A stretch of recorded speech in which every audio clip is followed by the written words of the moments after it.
Okay, I think we're live. Good evening and welcome to Emergency Hedge. Hello. Hello, everyone. This is the channel where Jessica teaches me Netrunner. And Dave teaches me how to play Arkham Horror. Hooray. And today it's Netrunner teaching. Today it'll be Netrunner teaching, yeah. I, Um, I'm excited. I feel I'm like excited too. it's been a little while since we've It's been been at running. least 3 weeks It has. because I decided to have COVID for a week, which was really fun. I enjoyed it. So we took a week off. It's all the rage these days, Jessica. It's All the if cool you've kids are not had doing it, it. there's nothing else quite like it. No, there isn't. Thankfully, There really isn't. It's very 2020 to 2023. It really is the yeah. new hotness. Hooray! Topical humour. Topical humor. We've also got a little bit of news at the top of the show, haven't we, Mm, Dave? we do. Do you want to just have a quick check that we're live? And I will pop Yeah, us sure. over to the browser window. Because literally, as we were streaming last week, this gentleman was being spoiled by Los Archivos de Arcon. Amazing. So this is the Guardian from the Hemlock Vale player expansion. With most of these investigators, I think I've said before, we've seen the front of them or some portion of the front of them. So we've had a sort of idea of what they're about. But Wilson is a somewhat atypical Guardian. His stats are threes across the board. He's 8 health, 6 sanity, drifter traded, and he reduces the resource cost of the first tool asset you play each round by 1. You get +1 skill value during skill tests on tool assets, and his eldest sign is a +0, but it lets you swap a tool asset in your play area with a tool asset in your hand with equal or lower printed cost.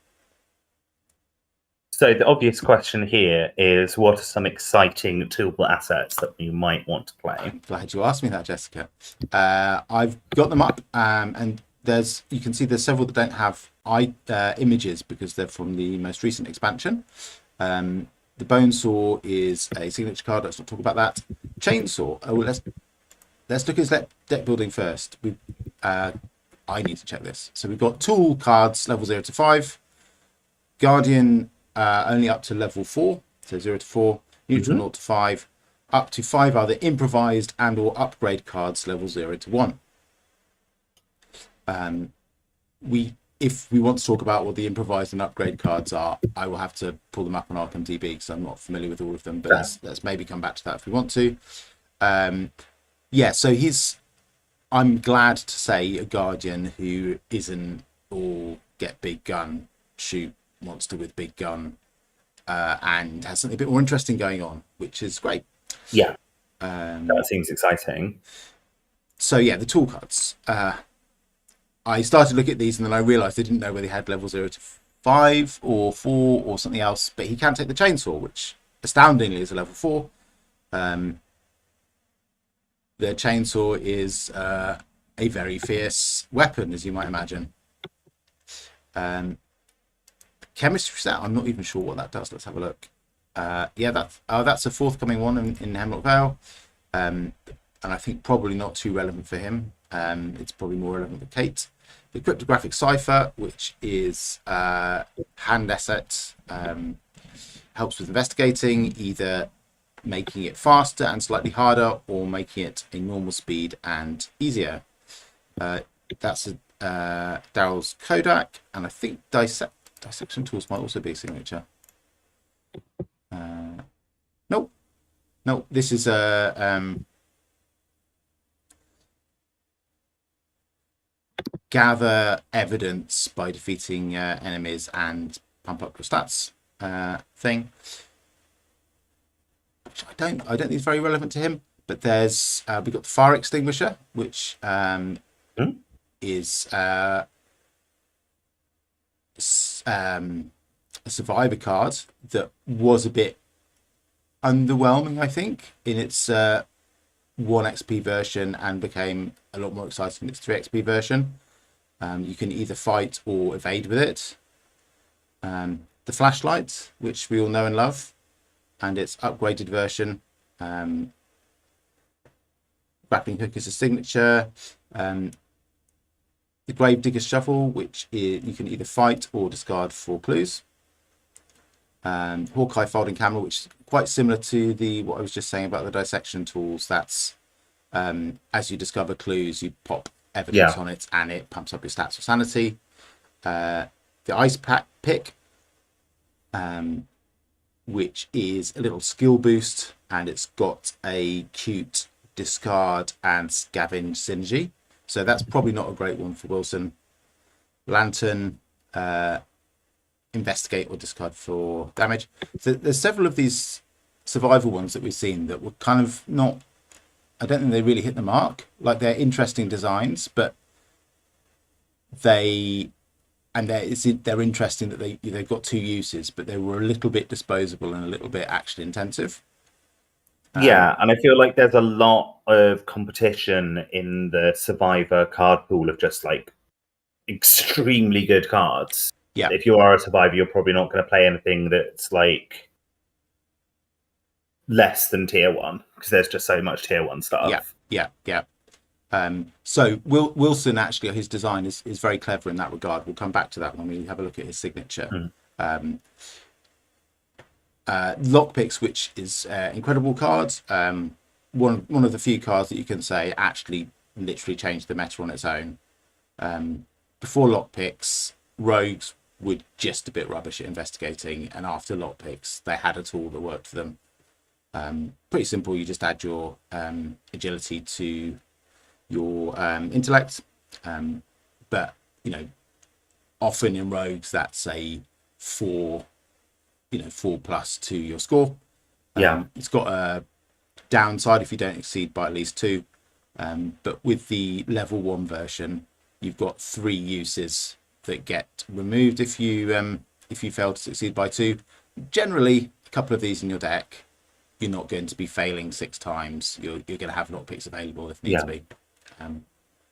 The fact that you can break the lockpicks, I think, is a really lovely little bit of theme as well. Magnifying glass. Not sure you've come across this before, but it's absolute killer. Maybe not absolute killer, but it's an absolute stalwart.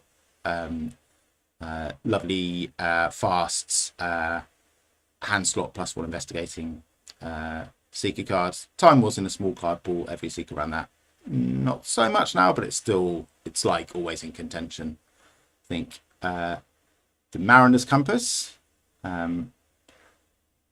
me just see. This might be another one that we need to talk about at the same time. No. Have you come across the Fire Axe? Oh, yes. I've come across the Fire Axe. You've come across the Fire Axe, right? Okay, yeah. Everybody who's met the Fire Axe tends to remember the experience. Remember the Fire Axe, yeah. Especially the monsters.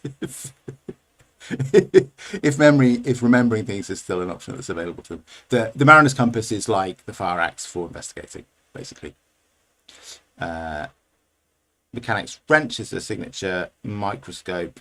I think again that's probably a Kate Winthrop cards. The Old Keyring, though, you're very familiar with. Very good card. Yeah, and I think we've talked about the pitchfork. That's you throw the pitchfork, it runs right through the enemy and gets stuck on your location. Is that ringing any bells? That doesn't ring bells. That sounds amazing, though. It's a Hemlock Vales board card, and it's I just love it. I think it's a really strong attack as well. Yeah, look, you get +1 combat, and you deal +2 damage. But if you're successful, it gets attached to your location. It's another action to pick it up. Both brilliant theming and brilliant design. I think a bit like the baseball bat, you've got this likelihood of having to spend another action when maybe you didn't want to at some point. Yeah. Pocket Master Tool. Bad times with that baseball bat. Yes.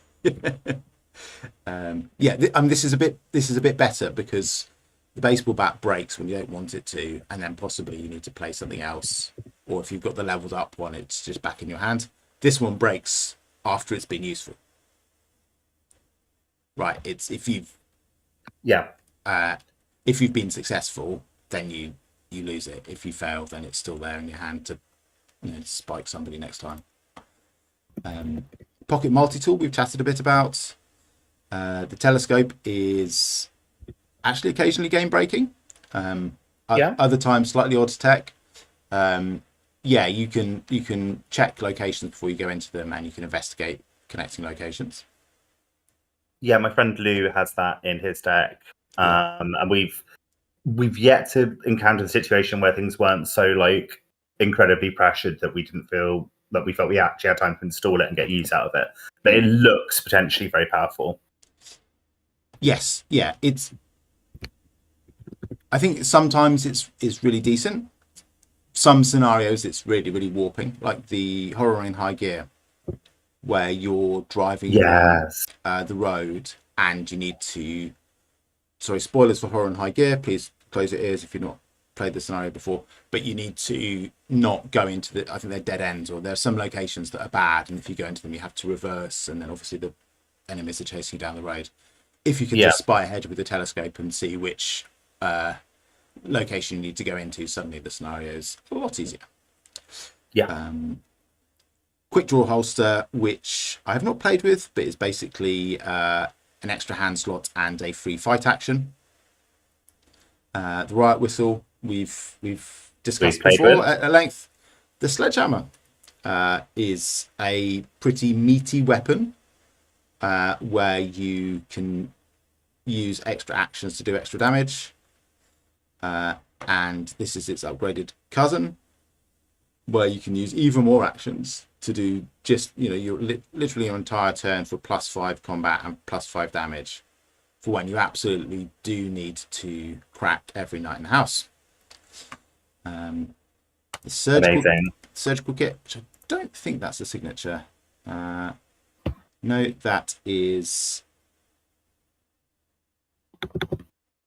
that boosts your healing. There's actually in a investigator that has a fair amount of guardian access. I think there's probably some interesting stuff you can do with this. And last but not least, the thieves kit, which is the second investigate trick that rogues now have. And that's just simply using your agility, and you get a resource if you're successful. So really eclectic mix. Yes. What were his stats again? I think he's threes across the board. Yeah. And furthermore, you get +1 during skill tests on tool assets. Yeah. So literally everything we've just talked about, he gets a +1 for any of those things. There's also the tool belt, which is a body slot. Does that say body slot anywhere? I feel like that's a body slot and it's not listed as having a body slot, but I'm pretty sure that takes up a body slot. And basically you can carry loads more tools and switch them around, and they don't take up your assets. They don't do anything when they're not. Sorry, they don't take up your slots, and they don't do anything when they're not in your slots. But it means you can have more in play. Cool. So in between all of these things, I think there's a lot you can do with him. It's very very open in terms of the different ways you can build with him. I'm quite interested to see what people are going to do with him. As I get more and more into Arkham, I'm starting to I think it's very easy to create a really overpowered character in Arkham. And maybe I won't think that once I start playing on harder difficulties and using taboo list and stuff. But at the moment, it feels like power gaming is something that's very accessible, whereas doing something like this is just much more interesting and has potential for much more fun games. I think so, yeah. I mean, I was going to say I've never played on hard difficulty, but I think, like you, I do kind of shy away from just the most efficient builds.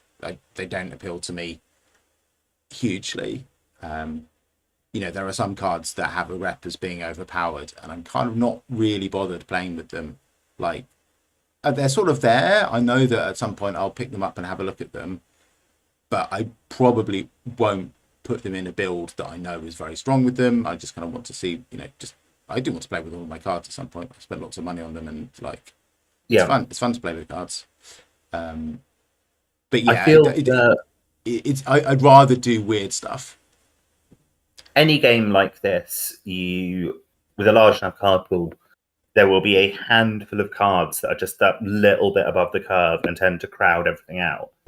And you will have fun playing with those cards, but at some point you will get bored of doing it.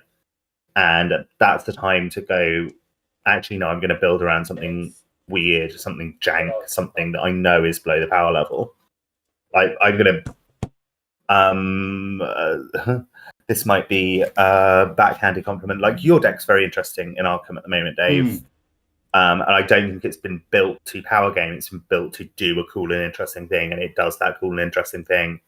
That like, whereas my deck is just like pure efficiency, and it's fun to play, but there are times when it just feels like it's not doing anything terribly creative. It's just getting loads of draw and loads of resources, and to the point where I sometimes literally don't know what to do with them. Yeah, for sure. I completely agree. My deck that we're currently playing with at the moment is a little bit too interesting. I've bought adaptable so I can switch cards out. But you're dead right. The cards in it, I think I said when we first introduced it, I was picking stuff that leaned towards a mechanic that I felt hadn't really been explored in the game before, and I really wanted to try out. And I thought we're finally at the point we can do that. But yeah, there are definitely things I would, if I was ripping it up and starting again, there are definitely things I'd change about it. Yeah. Let's just have a quick look at Wilson's signatures. So we've got ad hoc, which is a 2-cost event with 2 wild pips, improvised and upgrade traded. You attach it to a tool or weapon asset you control, and then it's got a reaction ability. After resolving an action ability on attached asset, exhaust ad hoc and discard a tool or weapon asset from your hand. Resolve an action ability on the discarded asset, ignoring all costs. Interesting. Yeah. So you can see, I don't know whether you can see my mouse or not, but you can see the botched together tool that he's got there. Yeah. This card is basically Wilson. Somebody in the Drawn to the Flame Discord described it as MacGyvering, which I'm not sure is that a reference that means anything to you? Yeah, but only like so many things. I know it because I know it from The Simpsons, which referenced it. I've never seen an episode of MacGyver in my life, but my understanding is that he's like good at making ad hoc solutions to problems. Exactly. He's a man who always actually I don't think he uses duct tape. He uses stuff that's a bit more butch, but duct taping his way out of situations is kind of his vibe. I have seen MacGyver. My friend showed me some MacGyver when I was 8 years old, and it was without a doubt the coolest thing I'd ever seen in my life. Cool. But yeah, botching together stuff for solutions to problems. And what I really like about this design here, you'll recall when we were going through that list of tools, the survival ones particularly I picked out as being quite action intensive. You play them and you discard them for a thing. Yeah. And like, is it modal? Is that the word that I'm thinking of, where cards can do different things?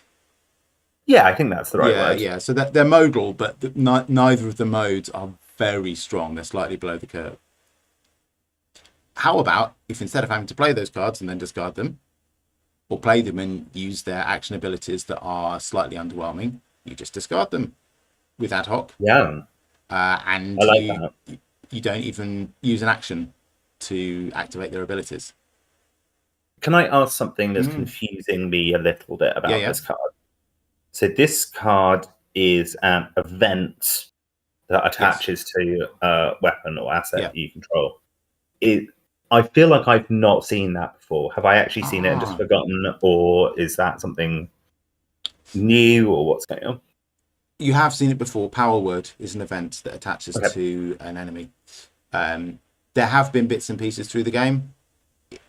I think there were like a smattering of attach effects, and then at some point they put something in the FAQ to tighten up the rules about attach and make things a bit clearer.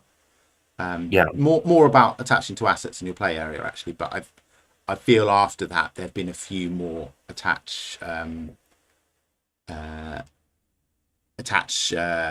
cards. The upgrades, level 0 to 1. I feel like we've probably spent enough time on Wilson, so I'm not proposing that we go and look at all the upgrades. But the upgrades typically are Guardian cards. Your sort of platonic ideal of an upgrade is a Guardian card that attaches to a big gun and makes it cooler. Yeah. So there's like one where if it leaves play, it comes back in your hand, and there's one that gives it more ammo, and there's a customizable one that does all of the bells and whistles. I like the idea of this event of ad hoc, that you're turning something, presumably something with infinite uses, ideally, into just this incredible multi-tool, which is doing all of the stuff that you want it to do. And if you've got enough draw that you're burning through your deck and getting cards that you need when you need them, I just think this looks like a really fun investigator, and this is part of what's going to make it so fun. I completely agree. And I like Wilson. I'm more excited about ad hoc than Wilson per se. I think ad hoc's just like, this is my jam. Yeah. This weird shit, like it's MacGyvering together some stupid nonsense and like going off into Jank the card, right? This is Jank the card. Absolutely. If they called it Jank, no one would have complained. Actually, what I really like about it is Jank suggests a degree of planning, whereas ad hoc suggests that you will be cobbling together solutions on the fly, which is a play style that I absolutely love. Love it. I have just realised something very cool. Mm-hmm. Talking of Jank, Jessica, which is if you attach ad hoc, where have we gone, to Pitchfork, and you attack somebody with it, it attaches to your location, and then an investigator at your location can pick up the Pitchfork with the ad hoc and start ad hocing and pitchforking stuff. And I'm here for it. I'm here for it.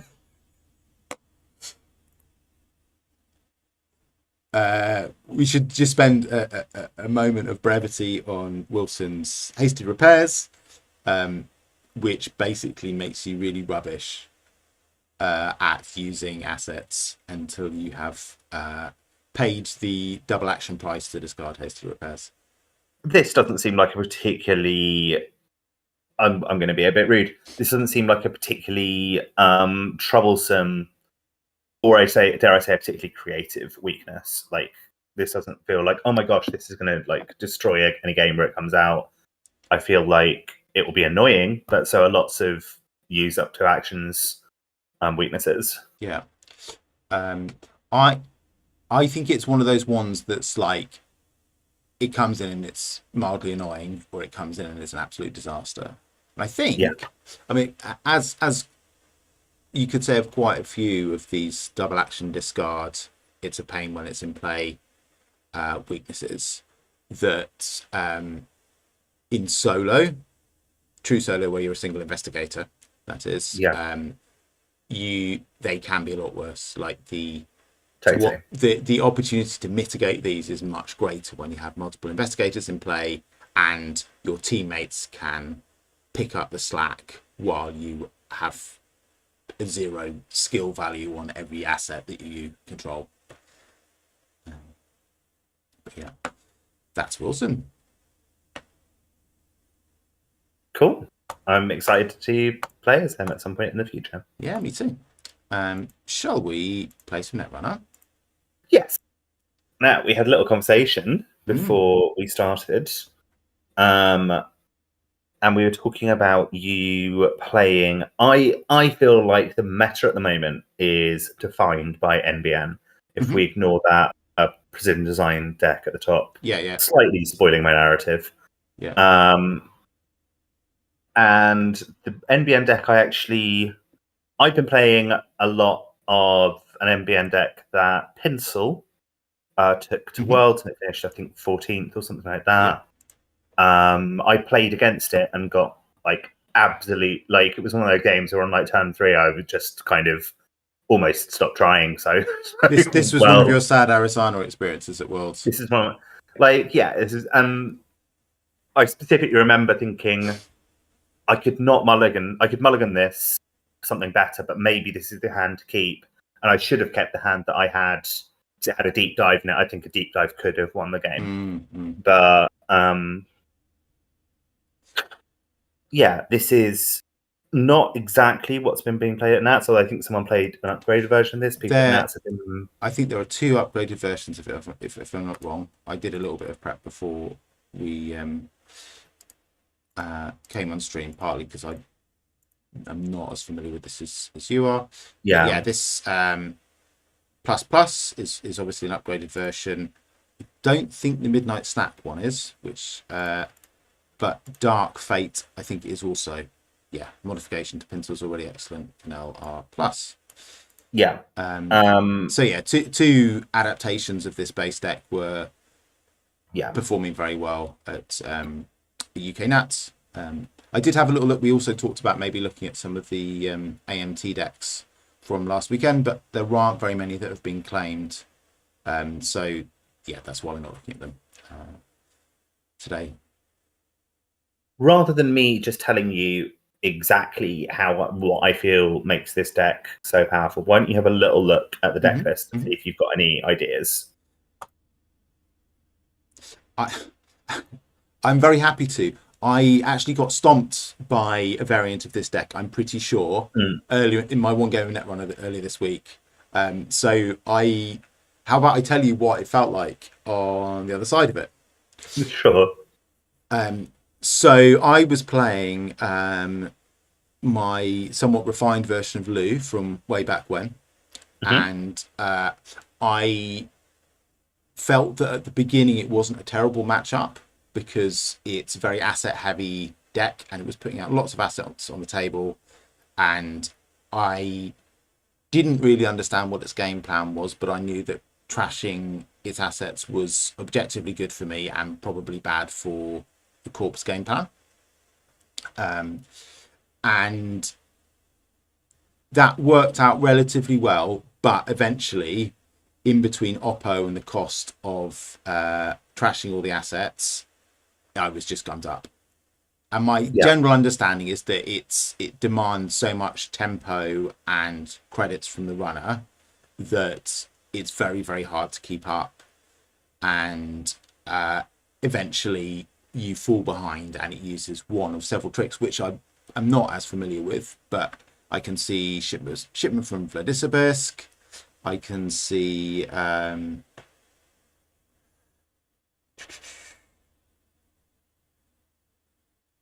self-growth program, which I suppose is more tempo than like a lose condition for the runner.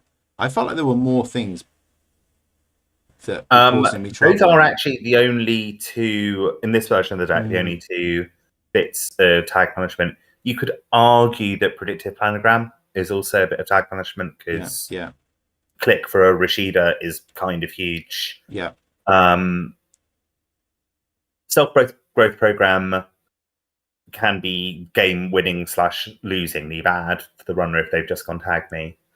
Because obviously you can, if you want to score a Bologna this turn or next turn, and you shove it out, advance it once, and then get rid of the necessary breaks and stuff, that makes it very hard for them to go and contest it.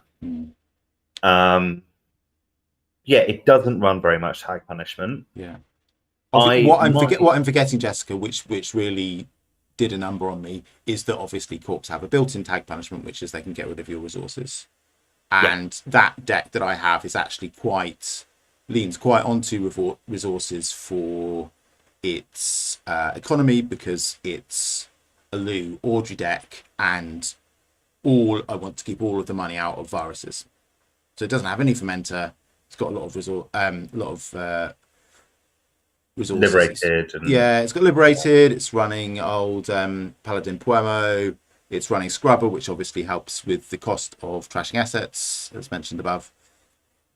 So yeah, although I got a shipment from Vlad, which did something nasty to me. I forget what, possibly a crypto crash.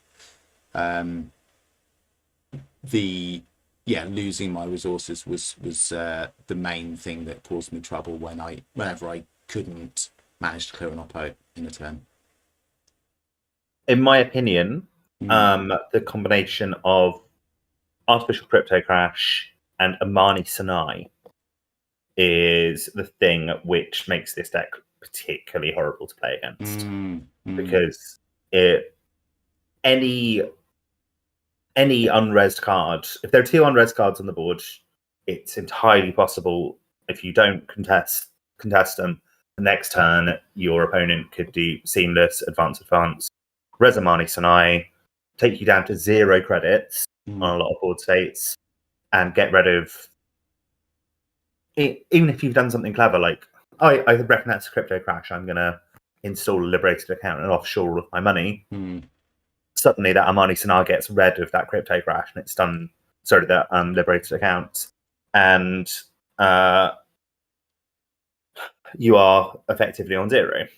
I played games with this where, I've played games with this and I've been the runner against this where it's been turn 4 or 5 and I just don't have a board state. Like, I don't have anything on the board because the Corp has been playing this well and efficiently and gotten rid of everything that I needed. Yeah. So, do you want to have a go with that? Yes. Which version should we play?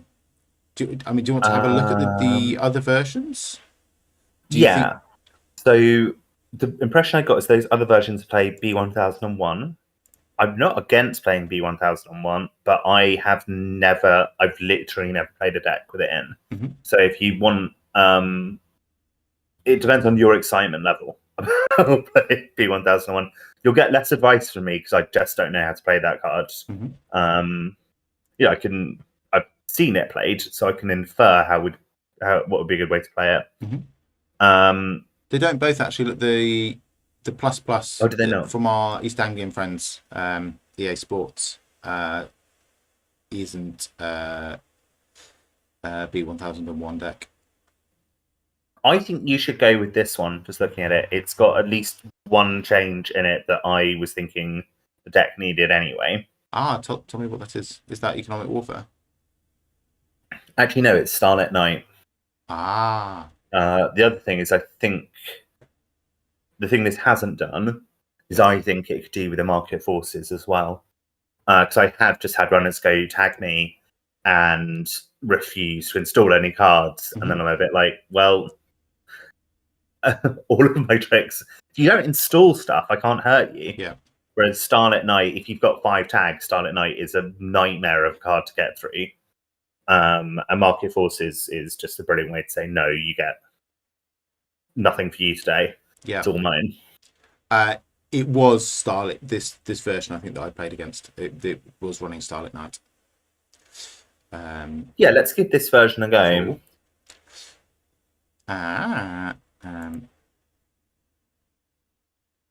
Let's star it so I can come back to it another time. Sounds good. Do you want to tweak it and put Market Forces in there?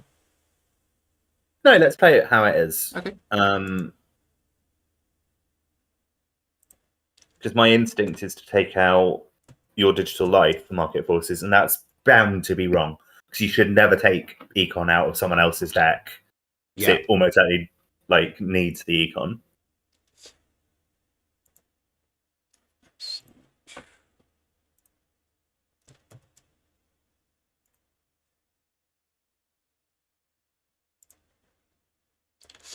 How do you feel about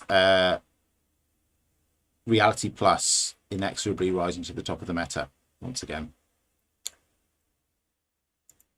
I've been an NBN main a few times. I flip back and forth really between NBN and Jinteki as my main faction. I suspect it's not very good for the game.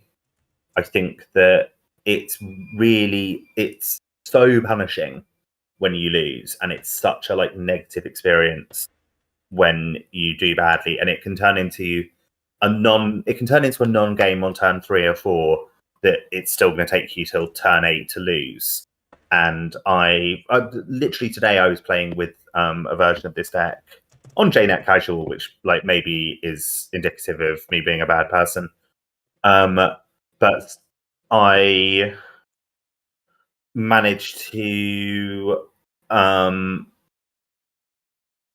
I put out, I think, a naked Bologna on the board, and I had wage workers and seamless and Amani Sinai, and I fired it. And I was going to Amani Sinai them, and I think I was just going to get rid of like something quite like relatively innocuous, like a prepaid voice pad.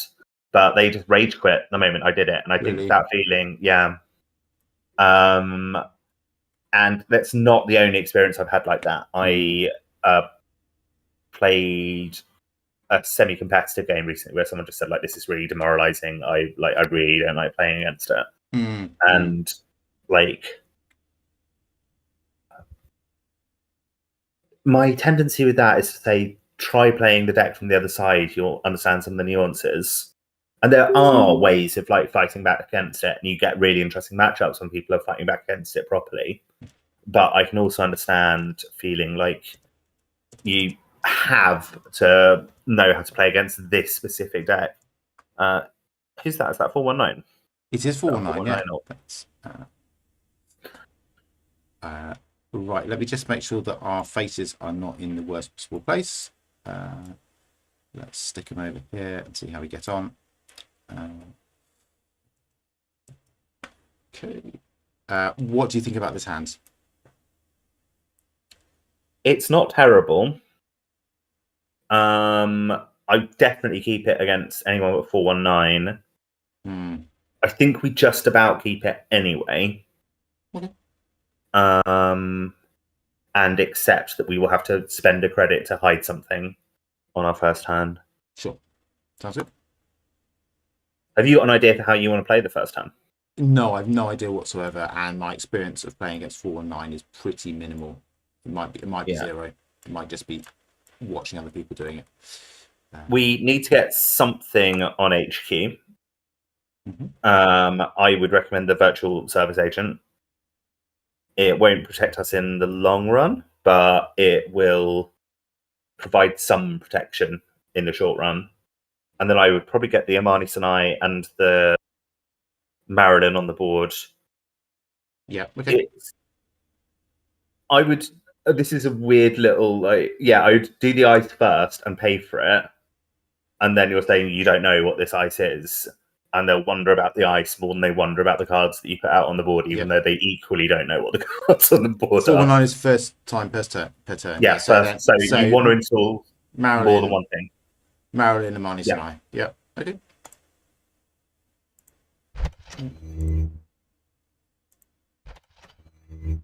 Probably not like that.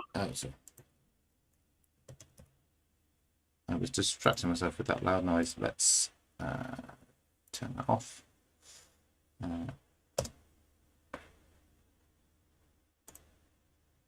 You're right. There we go. Now they could just doof us. They've not doofed us. So the question is, do we want to res that? I think we I think that. we do when we draw two cards, because they've got a 1 in. I mind they've got a 1 in 3 to hit the agenda that they really don't want to hit. But we res it for free otherwise, don't we? Yeah, I would take the credits rather than the cards. Yeah. It might be wrong, so they might still have a doof in hand. Yeah, that's it. It costs them a credit. It gives us 2 credits. We have other ways of ducking doof if they do try and doof us. Continue to move in. Yeah, gain the 2, I think. Yeah. Oh, dearie me, Oracle think tank.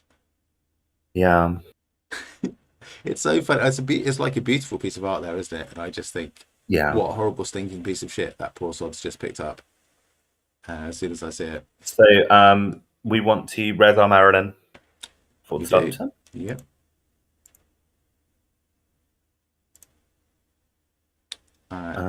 Two oppos, that's exciting. So we could draw. Yeah. I think we want to draw. I think we're probably going to oppo them this turn. Okay. I think it's just good enough to oppo them this turn when they're on 4 credits. Yeah. So draw once. It's a crypto crash. I would draw again, and then oppo them. Oppo last click. Yeah. Well, you have to. You always want to do it last click. Of course you do, because it's terminal. Yeah. Okay. You're satisfied with Oppo? Yeah, I'm satisfied with oppo. Cool. Let's do it. Game 2. Yeah, game 2.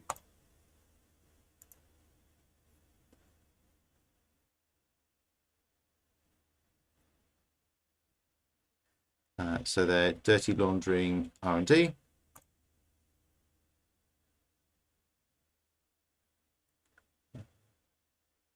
Which is about as good as it gets in terms of econ recovery for them. Yeah.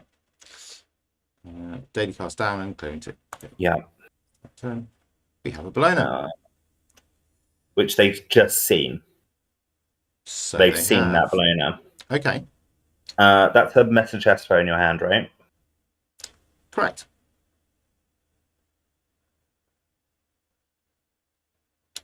So I'm thinking that you gone. Did they not steal because they didn't have enough? They didn't have enough money to steal. Yeah, gotcha.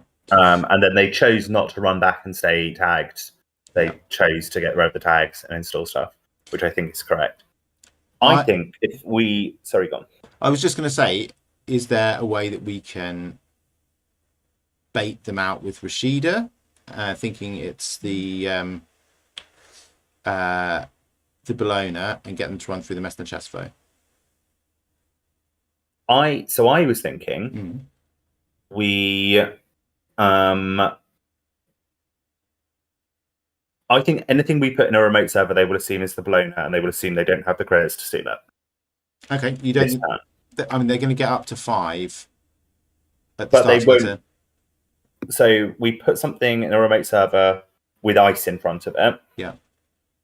They are going to assume that they can't install whatever they need to install and get in and steal a Bologna and not get crypto crashed. Oppo researched for 4 tags next turn. I think we should probably do that with a Rashida. Yeah.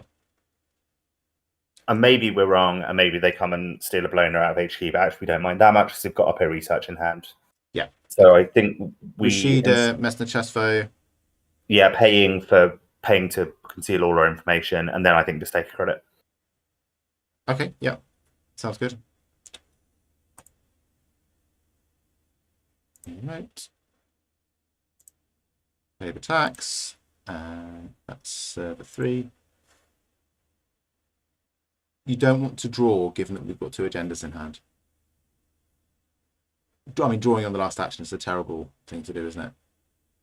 It's very unlikely that they are going to get through Virtual Service Agent without allowing us to draw 2 anyway. Agreed. Yeah, I'm happy with that.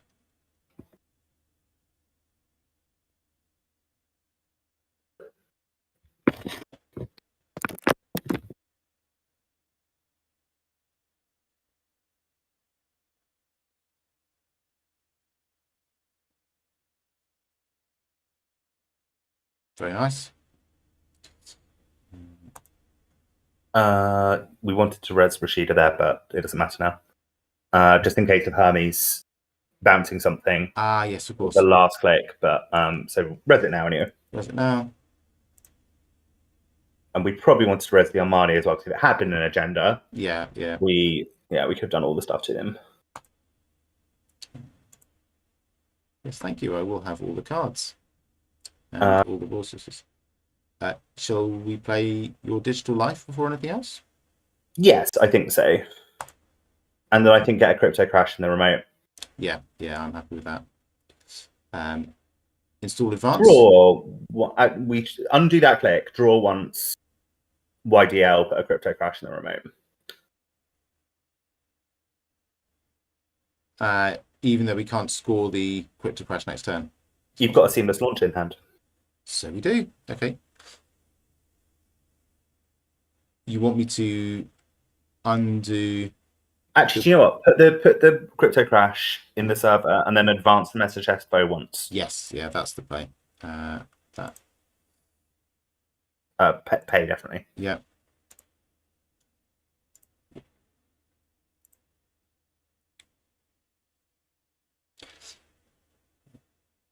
There is a decent chance if they know this matchup that they come and kill the Amani Sinai. To be a shame. There's also. Do we want to res anything now? Yeah, I think we res the Amani Sinai now. Okay.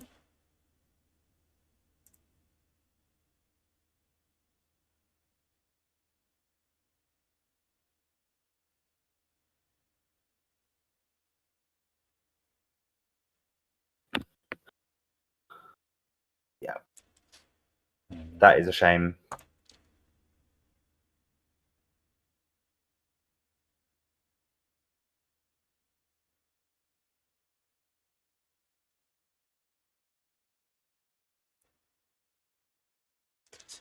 In retrospect, should we maybe have punted that they might not have come after the Amani Sinai?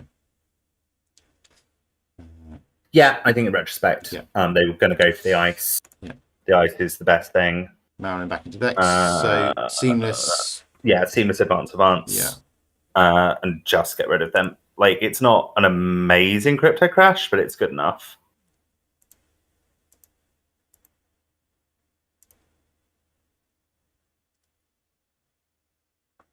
Yeah, that's a shame. Fine. I think we probably lose the YDL out of this hand.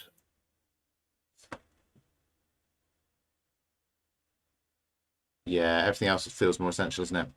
I'd love to not lose it, but yeah, I think you're right.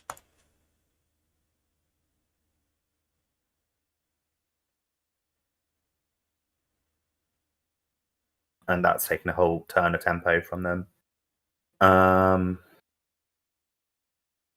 Love to get ice on R&D. That would be nice, wouldn't it? Oh, look, here we go. Starlit Night on R&D? Or Messner Chesterfield on R&D? Starlit Night on R&D. Cool, I'll do that. Tell me your rationale while I'm doing it. It's very taxing. And you want taxing ice that doesn't necessarily end the run on centrals. And you want ice that does actually end the run. Messner Chesterfield has an actual end the run. Yeah, gotcha. Paying the 419 tax, presumably? Yeah. Okay. And then I think we want to... I don't think we hate it if they steal the Bologna out of hand at this point. I think we'd rather get... Let's get Crypto Crash on the table. And Messner Chesterfield back on it? Yeah. Yeah. Yeah.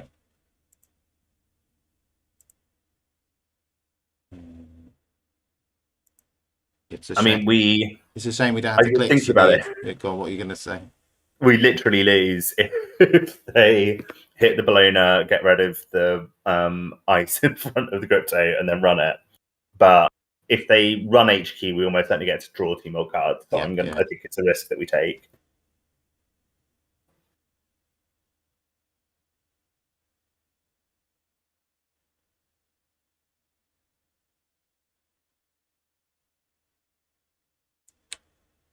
No free lunches and no fights. Okay, so love to see. So we advanced Crypto Crash once in this turn, I think. Messner Chesfo as well, and maybe install the other Messner Chesfo. Yeah, on HQ. Yeah, I like that. So that's once. Advance once, and we go on HQ, and we pay 1 to hygiene. Yeah, regretting losing that. YDL. Yeah, me too. I think maybe we should have dropped an Oppo instead of the YDL. Yeah, that makes sense. We've got 2 sitting in our hand, but we've not used either of.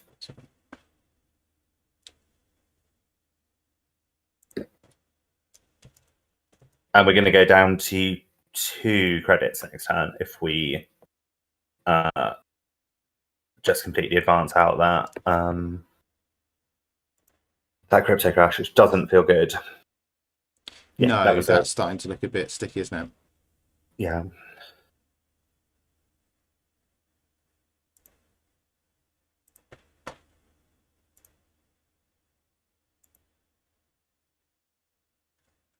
They've obviously got some interesting cards from the Earthrise. Okay, here we go. So, do you want to res Messner Chest Foe and go to 0?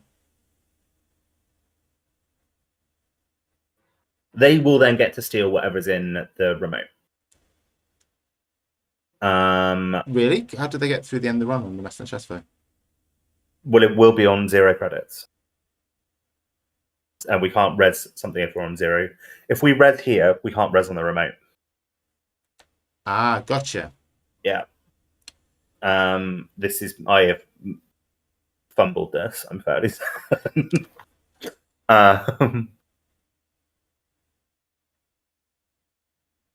But if they get the diversion through, we'll be on 0 credits anyway.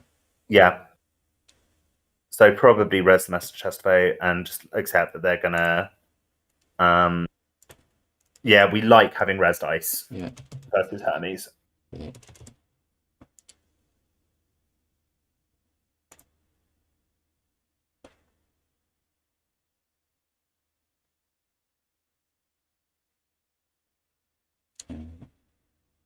Sad to say. Yeah, they're going to return the Master Chest Foe to hand as well again.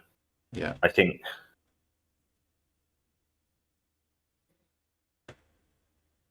Yeah.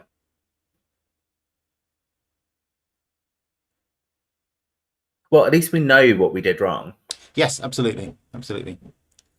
Okay, they're mutual favouring for. How many credits are they on? They are on 6. Okay. For Unity. Okay, they have a decoder. Yeah. So they can, in fact, they can get in very expensively. 5, 6 credits to get in. I think we just take 3 credits, Dave. I think that's what we do. And if they do it just again, we just have to live with it.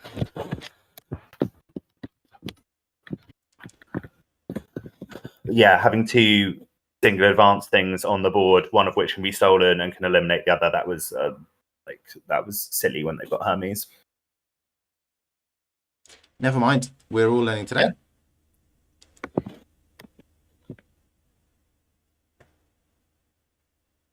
It's the biobands into archives. Interesting. So they probably extorting something from hands now, I imagine.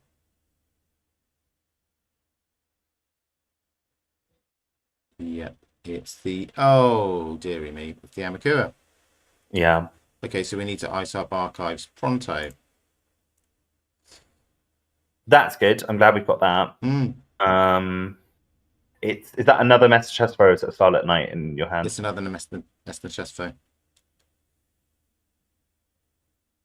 Oh, this is so slow, but I think we ice up archives, paying, and take 2 credits. But they're going to run it anyway. I would in their situation. Should we just let them know what it is? No, because then they definitely, I guess. Can they afford to run it enough times to make a difference with Amakua? 1 counter at the moment. They need to be strength 4 to deal with the Messner Chest Foes, strength 2 to deal with the VSA, strength 2 to deal with the Starlit Knights. Okay, put it on archives and don't pay. It's just because if we don't pay, we can res it, right? Yeah, but then we can't res R&D, so they're still going to get their counters. Yowza, it sucks not having credits. Who knew? Yeah. The YDL drop was like a huge misplay. Especially we've not been able to play either of those oppos. Yes, we that's true. possibly should have So you think they play this? Yeah, and then take 2 credits. Sure.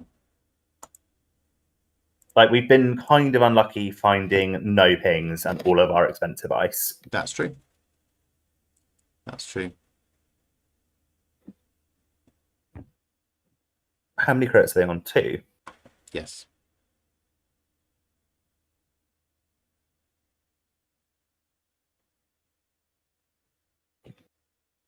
The good news is they're clicking for credits as well. That is the only bright spot on the horizon at the moment. Yeah. So they're still looking for something. That was a more timid turn than I'd feared from them. Okay, Rashida, this is how we pull things back if we had any way of protecting it. We could also just let them trash it, because we have got Oppo research, and they do not want to be tagged. So there is an argument here that we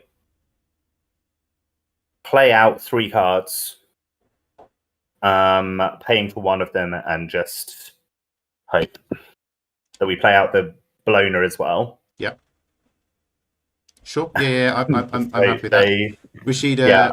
Federal, Bologna. Yeah. Like, they could get to 6 points this turn. But I don't think there's a way that they can test this board state.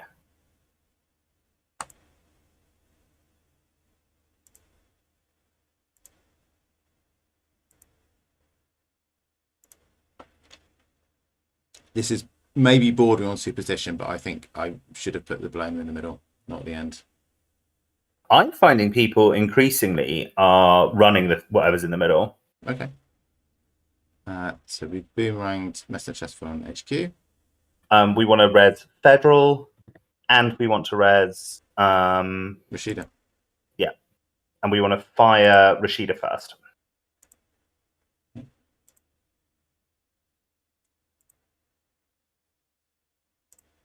And I explain, sorry, I shouldn't just say, and we should do this and not explain why. That's right. Federal's going to let us see the top 3 cards anyway. So we don't want to see 3 cards that we're just going to then immediately draw. Okay.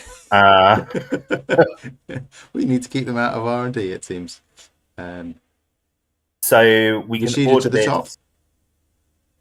So it goes the other way around. This is what you want to be on the bottom of the 3. Okay. Crypto Crash? Crypto Crash, Bologna, Rashida. Yeah.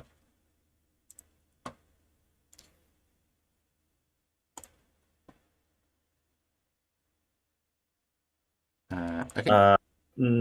Yeah, we didn't want to draw, but never mind. Oh, sorry. I didn't realize that was. Sorry, I should have read the prompt. Never mind. Okay, a turn we could do here is put Wage Workers on the board, put Marilyn on the board. Wage Workers don't pay for it. Yeah. Because we're going to res it this turn anyway. Wage Workers, Marilyn, Rashida, and Spin Doctor on the board. Cool. So Wage Workers don't pay? Don't pay. Like, they can get their amateur counter. It doesn't actually make that much difference. Marilyn? Yeah, Marilyn. Res Wage Workers. Rashida? Rashida, Spin Doctor. Gotcha, yeah. That's nice. And if they don't... if they do not kill the Wage Workers this turn... We can seamless and triple advance, right? Yeah. Yeah. But they're also probably going to do first again this turn. Yeah, there we go. We can duck this a bit. So let them do all the stuff they're going to do. Cool.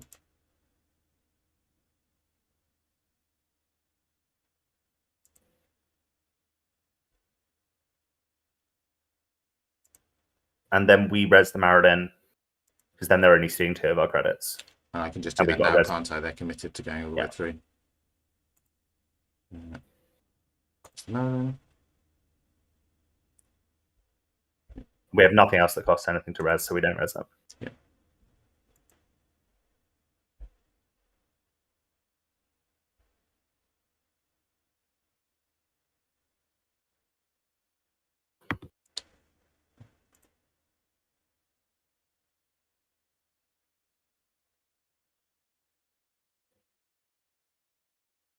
So rest the Spin Doctor. Yep. Fire the Spin Doctor. Yep. So what would you like back? Your digital life? We'd love to see Seamless? either of those. We've got a seamless in hand. I'd say both YDLs we want. Both YDLs, okay.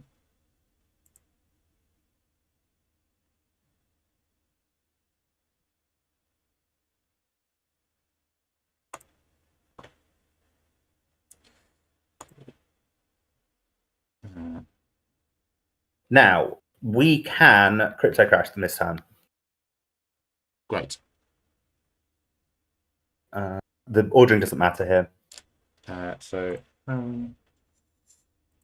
let's have a look. We've got wage workers, shipment from Vladisibirsk, and wage workers.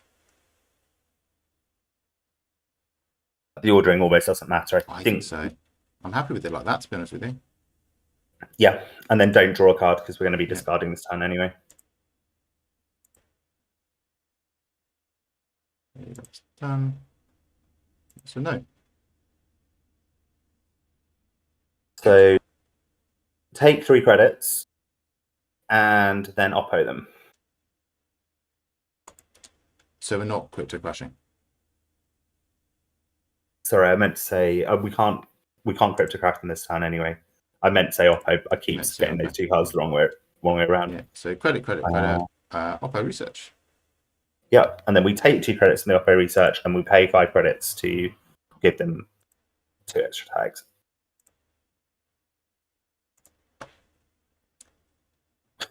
And then lose the wage workers, I guess. Yeah, we're going to draw another one in a minute anyway.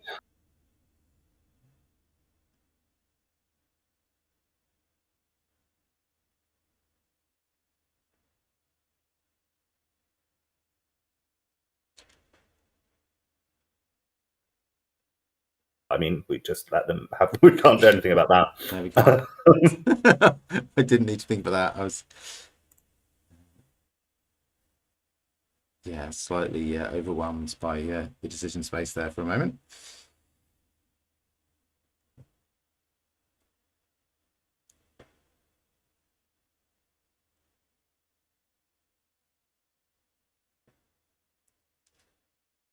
This is interesting. Yeah, they could kind of fine with most of the things they could do here.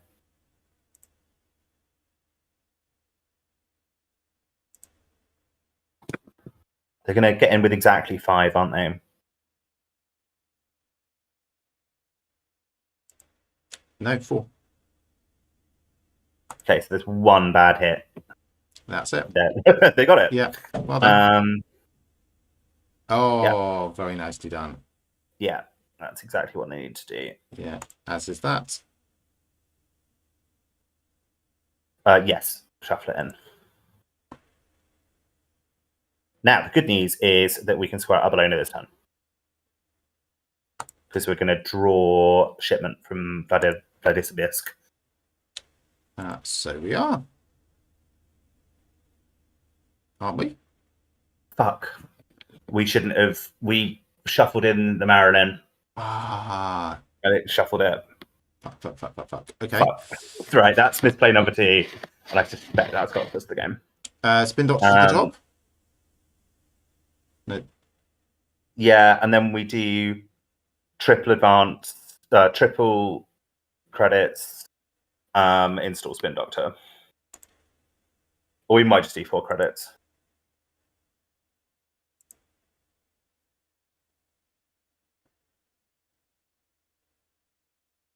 Yeah. Okay. Not going to draw an extra card? No, that's not. Okay. I didn't follow what you were. Triple advance? Sorry, triple credits. Gotcha. Sorry, take 3 credits off wage workers. And then install Spin Doctor. Yeah, it's such a fucker that they got that crypto crash. Yeah. Like are we, 1 in 5. Yeah, are we spending the 1 here? No. Not on a Spin Doctor. They can it does make Message Chest so cheaper, but I think we need the money. I think so as well. Yeah. You can have that. They played this very, very well, and we've made like at least I've made. I told you specifically to do two things that would very definitely wrong, if not three. That's part of the learning process. It is.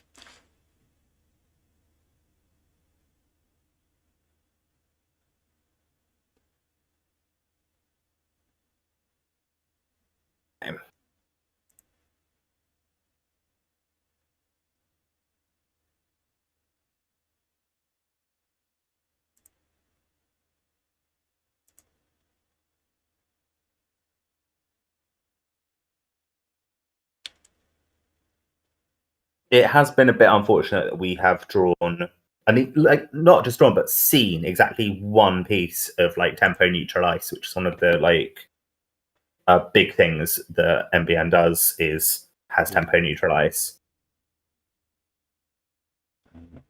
So look at the top cards. YDL. Yeah, let's get YDL. I'm going to say we want that, and we want to do the draw off. Yeah, put YDL on top or second, and then do the draw, yeah. and then the spin doctor, and then YDL. Yeah. Although we're going to have so many fucking cards after that, it's going to be horrible. But we've got spin doctor on the table. We can chuck out one of these ballooners at least. Yeah, that's true. Yeah. Cool. And then we will draw a card. Boom, boom. Then res the spin doctor.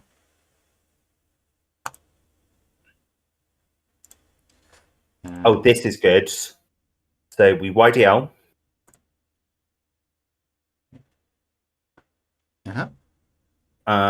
We self-growth.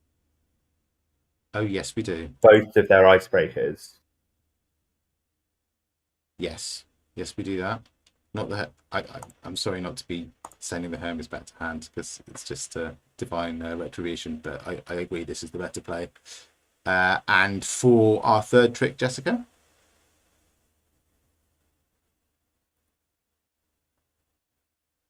I think we want both seamlesses in the oppo, don't we? I don't care about should we just put a federal fundraiser on the board? I think we're going to put something on the board. We put a Starlit Night on the board. Yeah. And we lose the wage workers that we've got in hand. Yeah. Starlit Night, do we want to set up a... It's a shame we don't have 2 clicks. Do we want to set up a remote where we can put the blower? Yeah. With the Starlit Night, so new remote.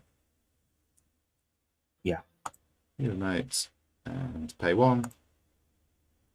And enter.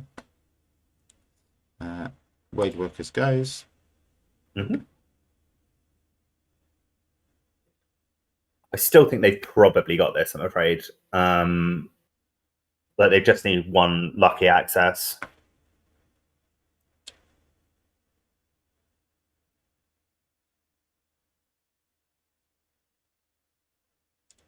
I think we res that. I think so as well. We get 2 of our credits back from resing it. Yeah. And we give them... Yeah. At some point, the shipment from Vlad is going to come up. Yeah. And then we're going to be quite happy about it. 2 credits. Game 2, yeah. Yeah. 100%.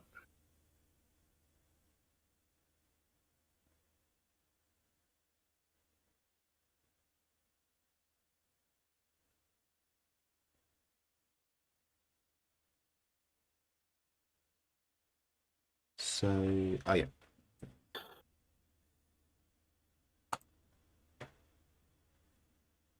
Come on, shipment from Vlad. Okay, tomorrow's headline: Spin Doctor, Economic Warfare. Spin Doctor on the bottom.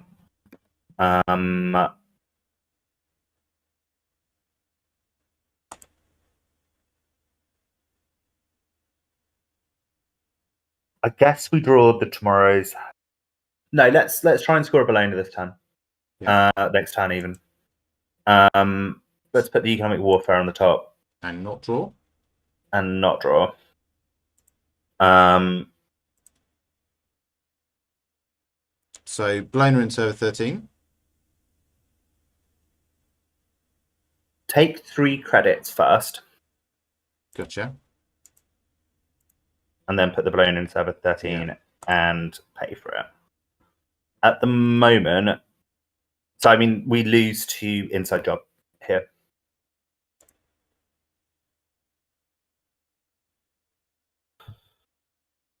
Yes. But nothing else effectively. Like, they have not got a way of. They're on what? How many tags are they on? They're on 6 tags. So it would be.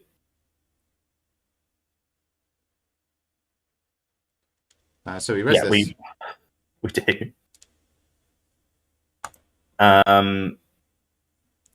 They can break the subroutines that give them more tags, so we've had to pay for that. So we can't score the blown in next time is the only thing. We might want to consider.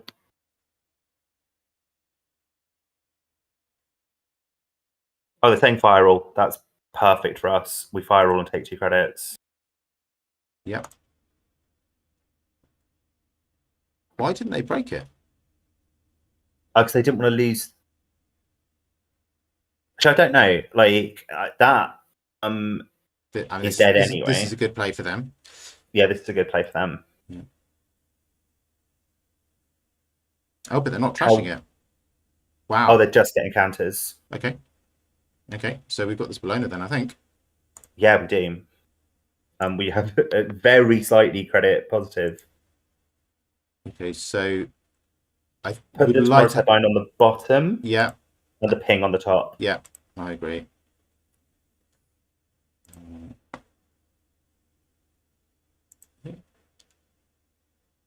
And we don't want to don't draw a card. Yeah.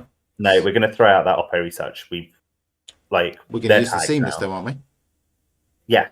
Oh yeah, you're right. We're not going to draw any. We're not going to have an extra card left over. That's what I'm trying to say. Okay, so advance, seamless. Seamless. Yeah. Yeah.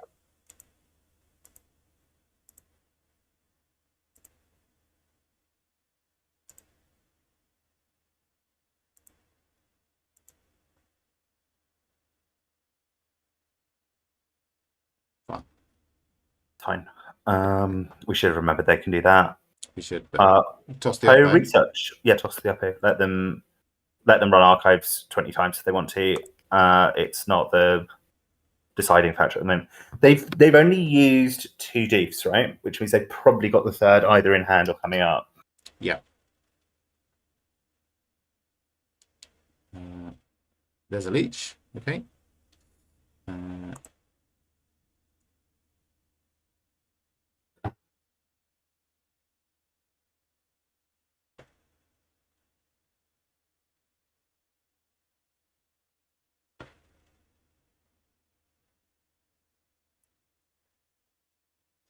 So, where are we at, Jessica? I think where we're at is that we want to use that Spin Doctor and shuffle back in some things. Mm-hmm. I think one of those things wants to be self-growth program. Because the self-growth right now would be amazing. That sounds good. Yeah. And then probably another YDL. Yeah, I'm happy with that.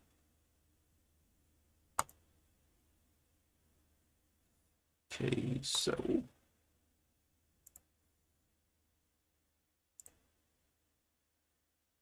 YDL. There we go. YDL self-growth program Bologna. Okay, so put Bologna on the bottom. Yeah. Draw an extra card. And then we're going to draw the other 2. Yeah. We can actually go. So it's how nice our turn can be. We can do YDL. Yeah. Self-growth, economic warfare. Oh yes. Yeah. Okay, I like it. Yeah. Leech and Amakura? Or Leech and Amakura. Not Hermes and Amakura. I think Hermes is really cheap to reinstall, and they don't have MU issues.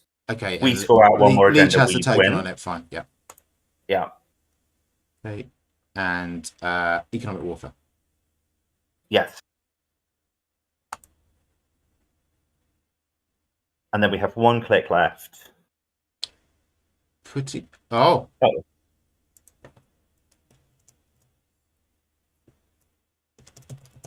I think they left before we even got to GG, Dave. oh, dear me. You were saying before, I think, that this is a Yeah, feel bad deck to play against. it's a feel bad deck to play against, and I like They were doing very well. I thought they played extremely well. this has happened to me several times now playing this deck, where I have genuinely thought this is anyone's game. Mm, Anyone could like take this. It's on a knife edge, and then my opponent's just conceded. And I think the kind of tag punishment that it does. I look, there's some Schadenfreude to be had when you're playing against 419 Hermes and you self-growth their stuff. It's the same kind of feeling, right? Like that was my card. That's really annoying. I've got to do this Sisyphean thing of reinstalling it again, and like that's clearly what's given them the like NPE. And like I was saying, I don't necessarily think it's good that this is arguably that some version of this is the best deck in the meta at the moment. I don't think that's good. I think I might make a personal resolution. I might make a personal resolution to start playing it on JNet Casual after tonight. Because this is exactly the thing that I was talking about. That, like, JNet Casual should be a place that people are going to have fun, and clearly people do not have fun playing against this deck. Like, I've stopped playing my traps deck unless I'm in a really bad mood and feeling very misanthropic.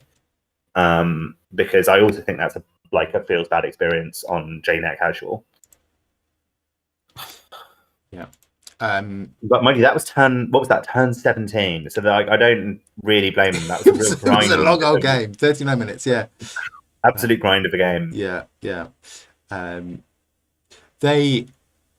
just going to point out actually that the experience of saying, "Oh God, we've lost this, we've lost this," and then they conceded is not unlike playing your PE deck. Yeah, absolutely. At some point, we can have to feature some decks that are fun to play against on this channel. Yeah, but I mean, like that's such a feels bad turn for them as well. Like to do YDL into an economic denial deck is horrible anyway. Like so many times I've been like, the tempo's really in my favor. This is going really well. They're down on 2 credits, and then they play YDL and get like 8 credits off it. I'm like, okay, fine. Yeah. Like, what YGL is I think one of the most powerful cards in the latest release. It's a little bit pushed, in my opinion. Yeah. I think that the quote unquote cost of playing it isn't quite enough to mitigate the fact that it can be just a huge number of credits. Yeah. And there are builds that like build into that, and what I think it's Architect Deployment Test draws you 4 cards or something. Rashid is obviously great with it. Spin Doctor. I mean, R+, which is already a very, very powerful card, is seeing the corp drawing on the runner's turn, and therefore, yeah, it's like just having R+ and Rashida, it's like immediately you've got, an 8 credit play very easily. I'm not even adding numbers up. I'm just making them off the top of my head. Yeah, I mean, I've played against someone with a deck that lead into YDL, and they've like played it for 10 credits, like 2 turns in a row. I was like, what do you do against that? Yeah. About that? It's like in theory, I've just lost the economic contestation part of the game. In theory, what you do is you run HQ a bunch, because if they've drawn that much and they've had to discard stuff, that is the inbuilt cost, right? But I just don't think it's quite high enough when you've got Spin Doctor and stuff in the meta to fix your hand afterwards. Yeah. It wouldn't have hurt the card, I think, for it to have a maximum of X extra bit of text on there. What would you make that maximum out of interest? I don't know. I would play test it, but like a card that gives you 6 credits is never a bad card to play. Like, yeah, if it was cost 2 to a maximum of 8, I think that would be a very strong card all the same. And arguably, you would see decks playing it that weren't leaning as crazily into like multiple tricks to get a very full hand. I don't know whether that would be a good or bad thing for the meta. It's not. I don't really feel I've got the experience to make a judgment. I mean, that's the fun part of it, though, right? That like you draw this wild number of cards, Yes. and then you get loads of money off it. Yeah. Something I suspect NSG have done on purpose is like narratively. Is that this is definitely a corp meta at the moment. The corps are very strong at the moment.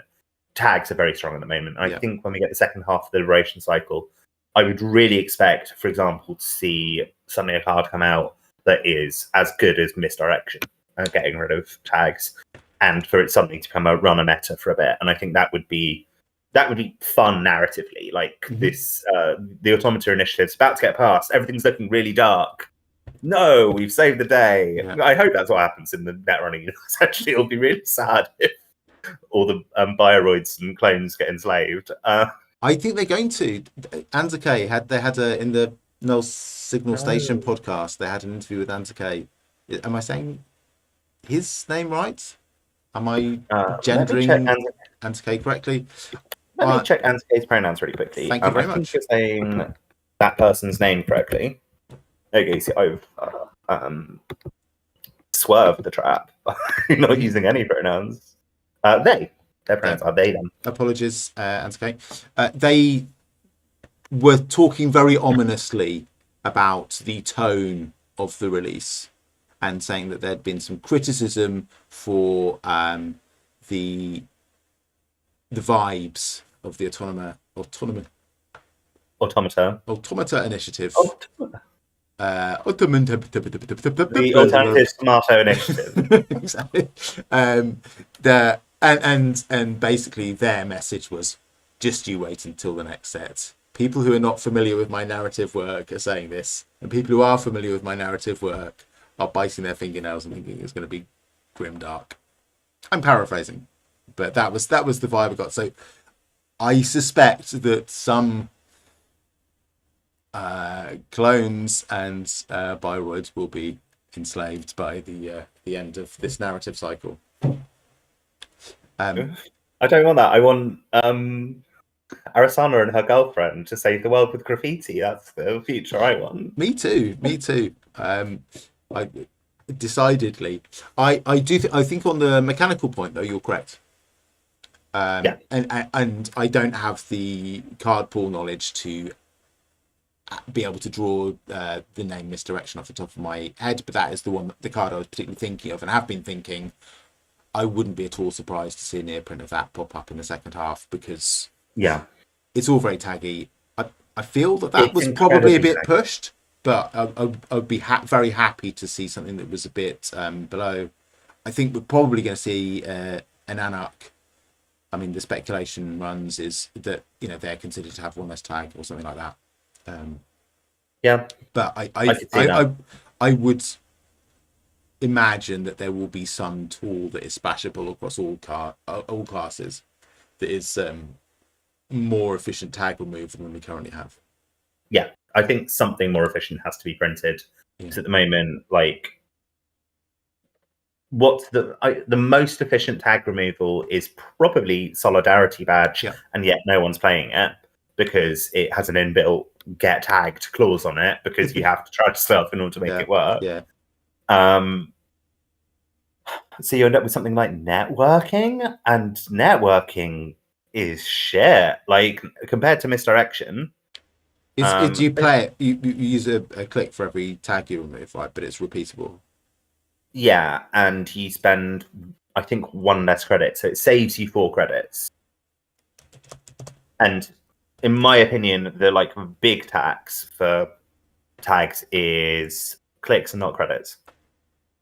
And that was the thing with Misdirection. You played 2 clicks and X credits, and X was the number of tags, and then you got rid of that many tags.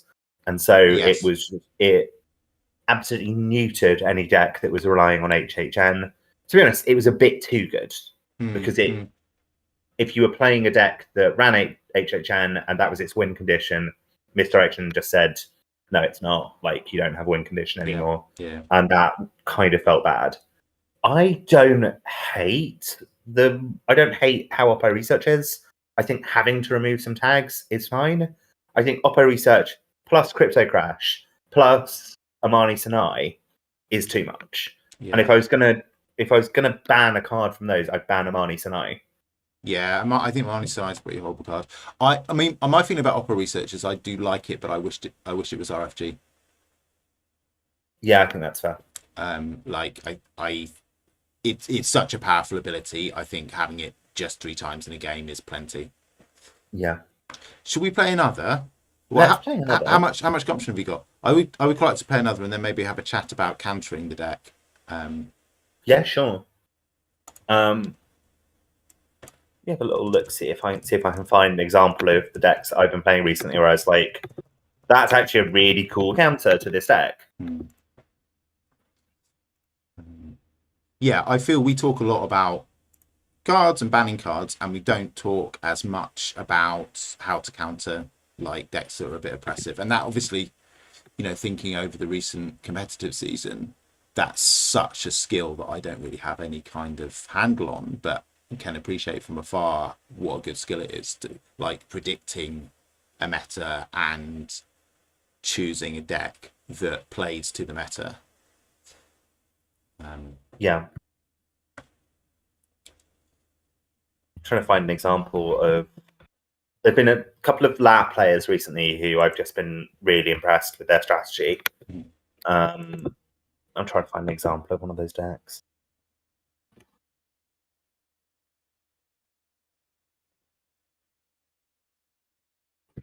Okay. Let's play another one of these first, though. Did you enjoy that, Dave? Did you enjoy making that person so miserable they didn't want to play netrunner anymore? I think making them miserable was the only part I didn't enjoy. I quite That's fair. enjoyed playing the deck. I quite enjoyed getting my head around the deck. I quite enjoyed being on the corpse side of the table rather than the runner side of the table while that deck was being played. I enjoyed the fact that although there were definitely times when you had more of a handle on the plays, I enjoyed the fact that quite often we were concurring on plays, and I thought that was I found that personally quite affirming and pleasant.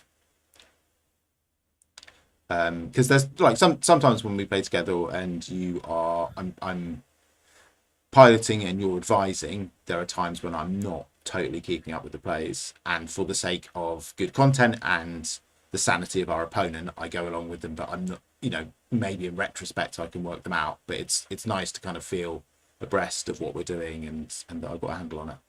The part of my brain that plays netrunner and the part of my brain that is good at interacting with other human beings socially seem to be in like very separate bits of my brain. And so I'm aware that I have a tendency, which probably isn't very good for streaming, which is to just go like robot mode and be like, no, I know what to do. Let's do it like this.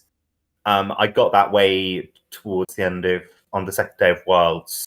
I had forgotten like how to be polite to people. And when I killed Pinsel, I was quite rude about it. Not because I was like feeling any kind of unpleasantness. I just like had forgotten that you don't. The thing you're meant to say is, I'm really sorry that like unfortunately that does 6 damage and like you're dead now because it does all the damage at once. And so I just went, you die immediately. Oh. It was only in retrospect I was like, yeah, I'd shut some systems down to put more energy into this game, hadn't I? Yeah. And they were actually important systems. I should keep those ones online. Yeah. That's very funny. If anything, that's more funny than you afterwards feeling bad about it and trying to console Pinsel and not realizing that they are a very high caliber player, and the consoling was actually probably a bit patronizing. Yeah, I didn't realize at all until later. Like I should have, like I knew it was someone who had to be quite good because I was at that level of the like competition. Yeah, I think we need to get Pencil on the stream at some point. Yeah, he's lovely. I think like almost all Netrunner players are lovely, and we'll be glad to have most of them on the stream. But like, I think it's quite funny. His sort of his noises off character at present. Yeah, he got to play with like the most autistic version of me.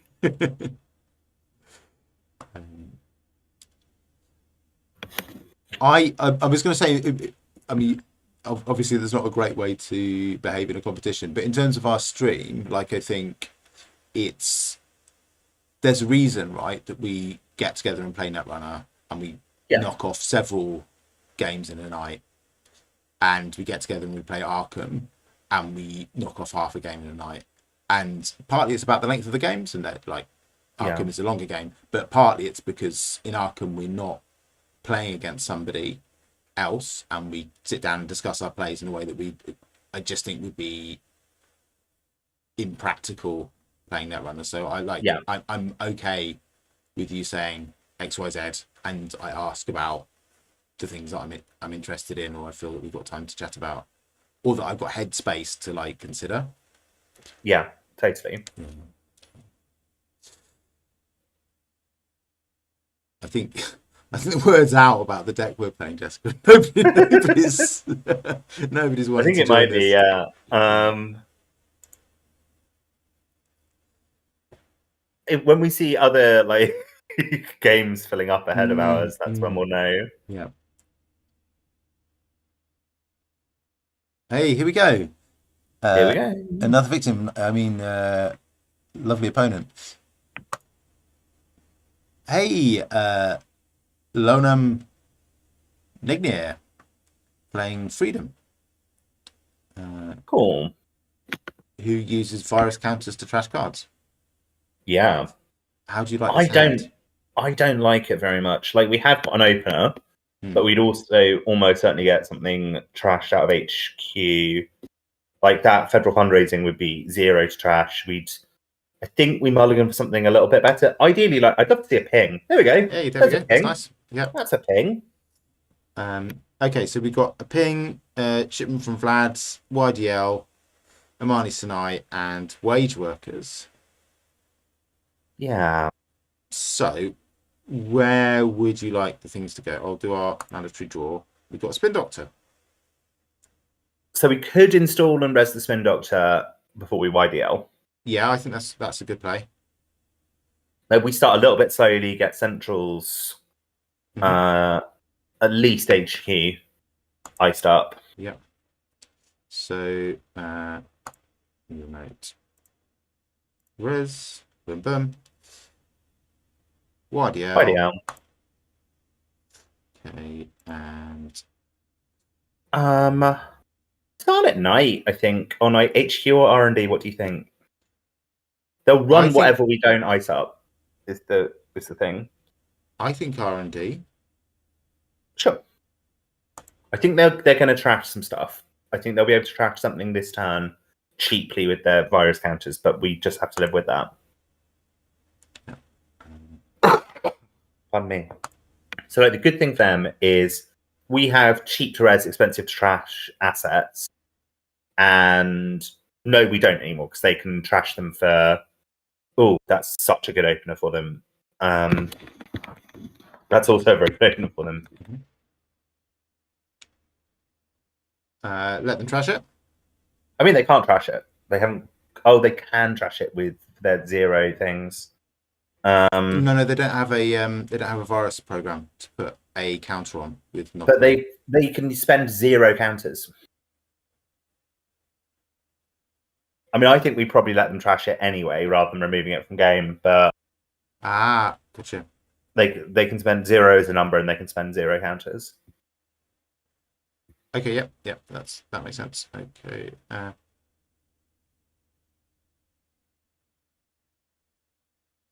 Res or play cost, not trash cost. Got it.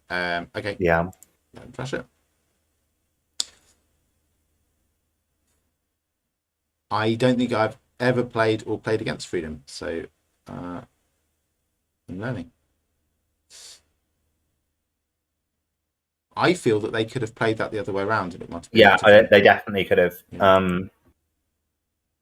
Okay, we have a Bologna, a ping, an Amani Sinai, shipment from Vlad, and 2 wage workers. We're putting stuff on the table here, clearly. Yeah, we're putting stuff on the table.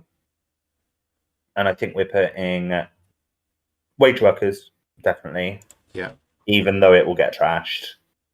It will get trashed for 2 fermenter counters, which we kind of don't mind. Like, fermented camps are one of the more expensive ways they can do this.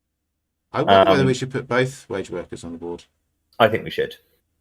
Arguably, Andy Amani Sinai, maybe the Bologna as well.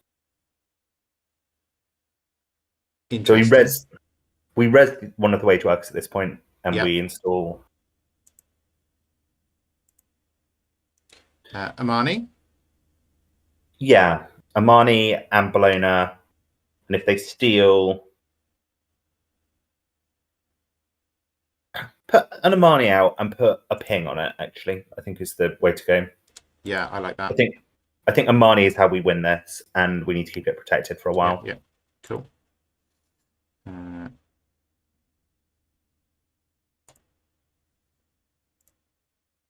I think because we put so much stuff on the board, they're very unlikely to try and run HQ, and they're pretty unlikely to do it with them. Okay, so no further actions. Yeah, no further actions.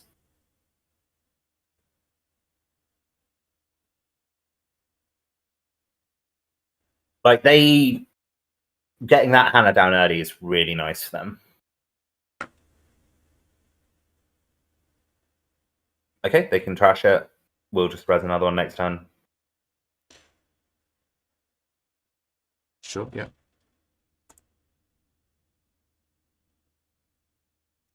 For some reason, I thought they'd already used that, but of course, it's better to do the other one because it costs us money. We draw twice, okay. And we don't want to res any of the things on the board. Nope. Okay, mess in the chest foe.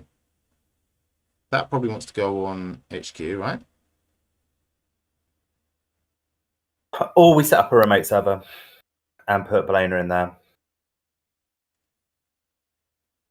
I don't think that we can res mess the chest for next turn and score out the Bologna, right? Yep, sorry, I thought it was Starlit Night. You're absolutely correct.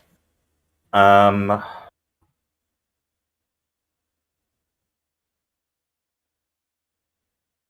think scoring that Bologna with a res Amani Sinai is how we win this game. I don't know how we get enough credits to do it. Because they're just going to come and trash wage workers next turn. Yes. Unless we protect the wage workers. We could res wage workers, take 3 credits, and then protect wage workers. That is a possibility. Like, it is possible for these decks to turtle up in these sorts of matchups, and then we just have to hope that we get the right combination of cards to protect the Bologna and score it. That feels like a bit of a credit trap. That feels like we're ready, resing Messner's chest for next turn and probably ping, and then we're on 0 credits. I think they don't run it if we ice it up, but I could be wrong. Like, I think if they run it, we don't res it.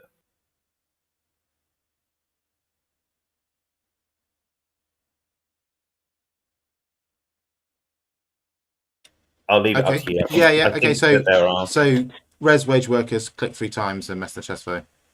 Yeah. Okay. Let's give it a go. And then they'll pin hot threading it and we'll be sad. But at least we'll have and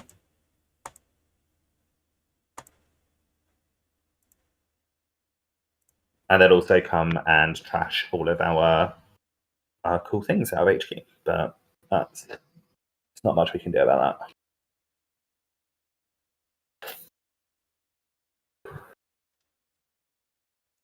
Here we go. Good. Yep.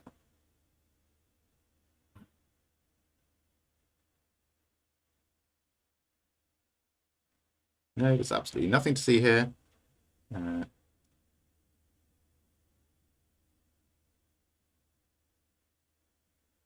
Okay, Botulus on Starlit Night, which is an interesting interaction. It is. Okay, Crypto Crash. Well, we need to start drawing. Yeah. We need better cards than these. That is a card. I think we draw once more and ice up HQ. Yeah, I like it.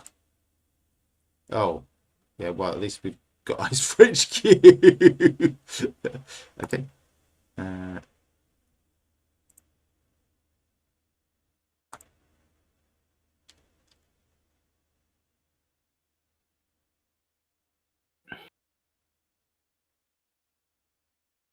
Yuck. There's Banhart. Okay.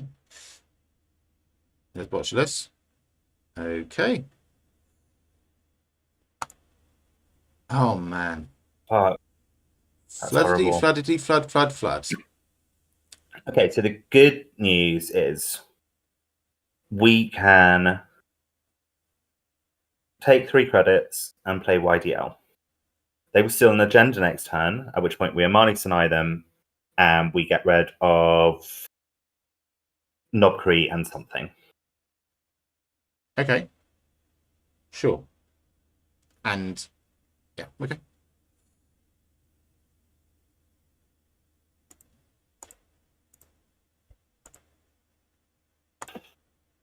But we're not worried about credits anymore. We've once again not really drawn very much of our tempo positive ice. Okay, they're going for server 4, which is a shame. That's a shame. And I've got Imp.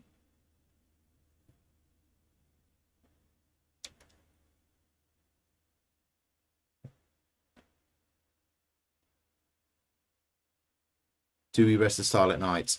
I'm minded to give them 114 credits. I almost think it's worthless with the Botulus on it. But it's...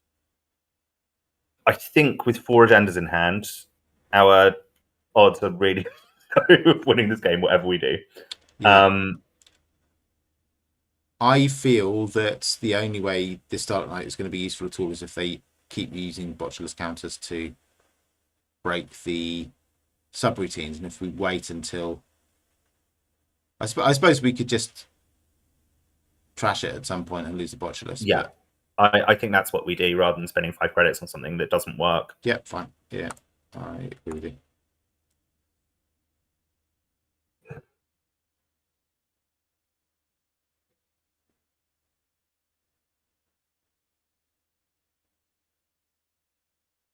They're thinking. Yeah, give it into Rashida, which would have been really nice to have. Okay. So the problem is, I think we kind of have to draw for Spin Doctor, right? Yes, I think so. Because we can't even do something like, okay, that's good. We Ping on HQ. How about this? What if we create new remote? Mm-hmm. The problem is they can Botulus, they can imp any of our agendas, so we can't even fire Amani Sinai. Unless we are the ones to where do we put that ping?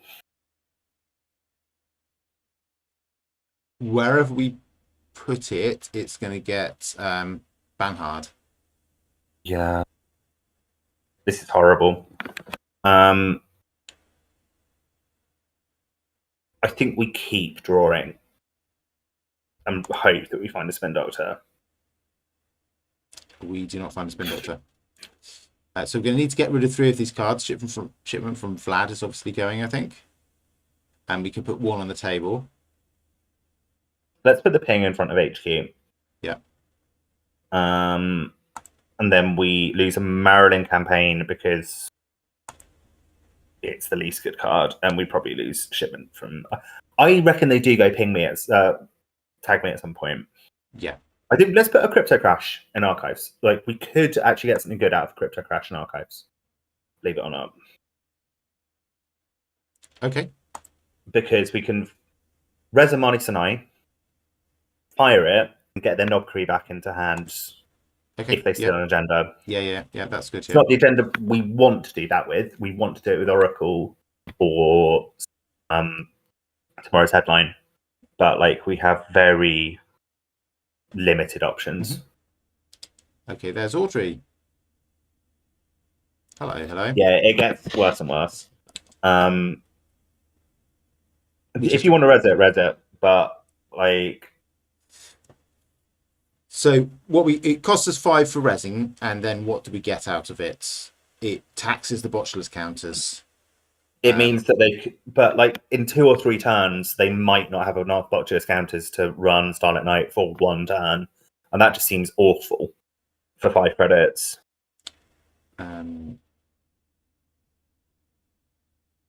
Yeah. Okay. Like, this is a perfect setup to stop what it is that we want to do. Sadly. So we're learning about a good counter to this deck. We're learning a very good counter to this deck. And they've had very good setup. I think we purge. Yeah, I like that.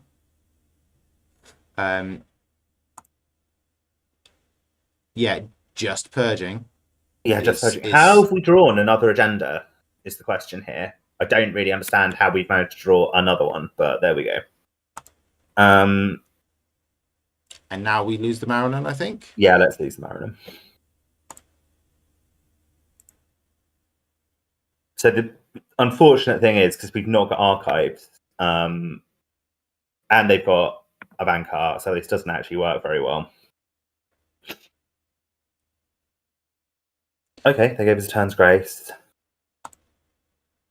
Okay. Not what we needed. I think unless we draw Spin Doctor, we're going to lose this game. So I think we need to draw. Yeah. I know, like... Okay, that's a good card to have in hand. Mm-hmm.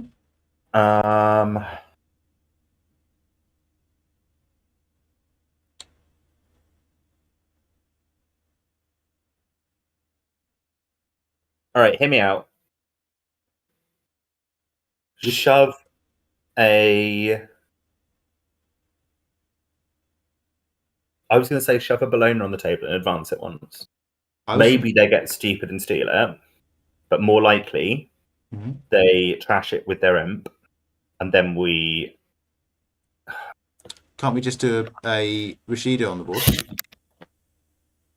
Sure.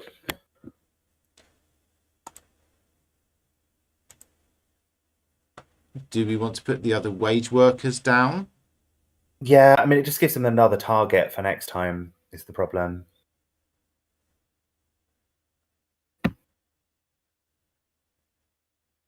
I think we're almost better clicking for a credit, because every time they track something, they're getting Audrey counters, right? Gotcha. Yeah. Agreed. Yeah, I was thinking it's moderately taxing and it's not good for them, but I've played this. Well, I've played versions of this deck on their side. Yeah, all trashing is good. Okay, there's the conduit. Okay, now we read Starlight Night. Yeah. I mean, they don't know that all of our agendas are in hand or in archives. Yeah. So we let them trash Rashida. Yeah. Which they presumably will do.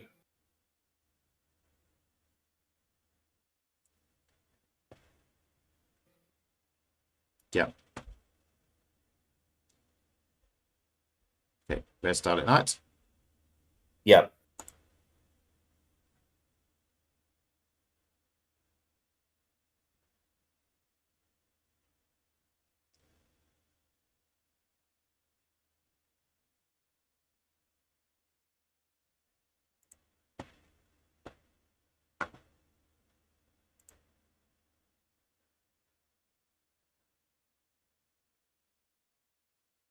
It's still awkward. Think tank. Okay. Do we want credits? Or... Yeah, we should have. Getting to. No, draw two. Draw two.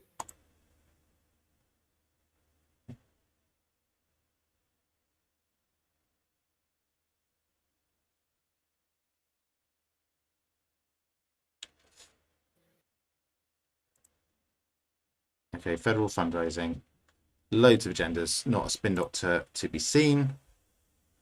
There's one in the bin. One spin doctor in the bin. So there's, of these 17 cards, 2 of them are spin doctors. Oppo is our last action this turn, right? Yeah, definitely. We want to hang on to self-growth for after the Oppo. Yes. Do we want to So put Federal out onto the board? yeah, because I think we might just give them a big enough tempo loss with the Oppo. Mhm. I'm surprised they didn't imp that Oracle think tank, honestly. But Yeah, that would have been a better play, wouldn't it? Maybe they think that we've got a spin doctor on the board. Maybe they think this Amani Sanai is a spin doctor. okay, I've got an idea. Go on, tell me. They can't. They just imp everything. Like this, it's so frustrating. I was like, oh, we could score at a Bologna here, but no, they'll just come and imp it.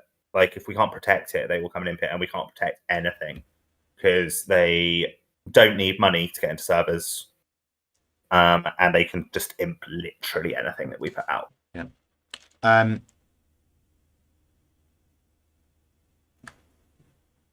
If we put things on the board, 3 things on the board, Amani Sanai, Federal, and A crypto, the crypto.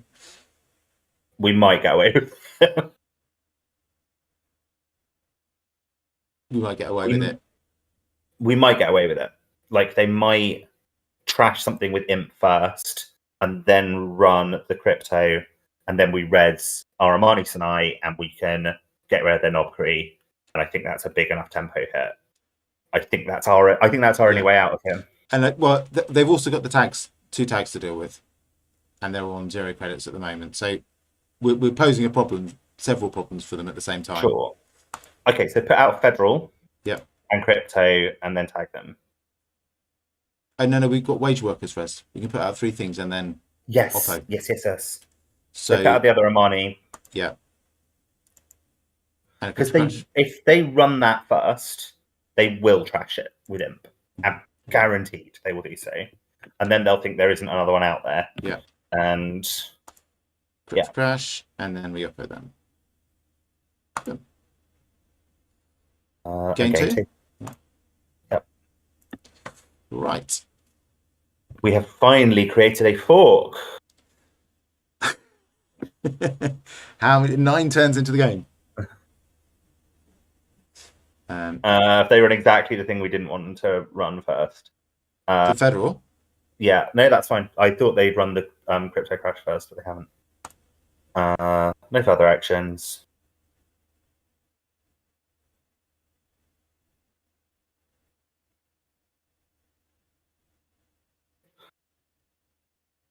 Very good. Yep. Yeah. I forgot they've got that as well.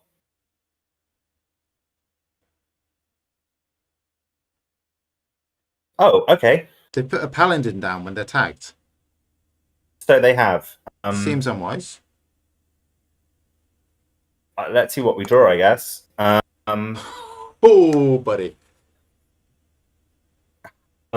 It's unfortunate. We're gonna self-growth in this turn. And we're gonna kill Bankar as well. Sounds good. So I think we self-growth the 2 most expensive things on. Do we want to self-growth that, Audrey? Do we want a YDL first? Yeah, let's YDL first. It's not a very good YDL, but no. Even a bad YDL's all right. Yeah. So self-growth. Definitely the knob cream. Because I just don't think they can ever afford to reinstall it. And then we can kill Bankar just normally. Like we can just do it with. So Audrey next? Yeah, I think so. Conduit's tempting, but I think it's Audrey. Yeah. And then Bankar. Yeah, trash Bankar.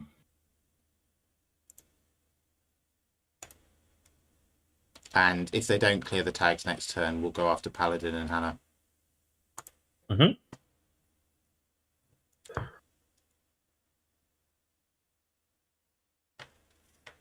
Okay. They are looking for something. Oh. Okay. Oh man, they've rage quit again. Oh my goodness. Right. I feel like we're not even doing that bad an NPE. Like you expect that to happen at least. Like if you stay tagged at the end of your turn, they had opportunities to get rid of those tags as well. Yeah. Like they had a blinder of an opening, and then Did I they? think Did they? Let's have a look. Yeah, they gained 26 credits. Like they had spent 31 credits.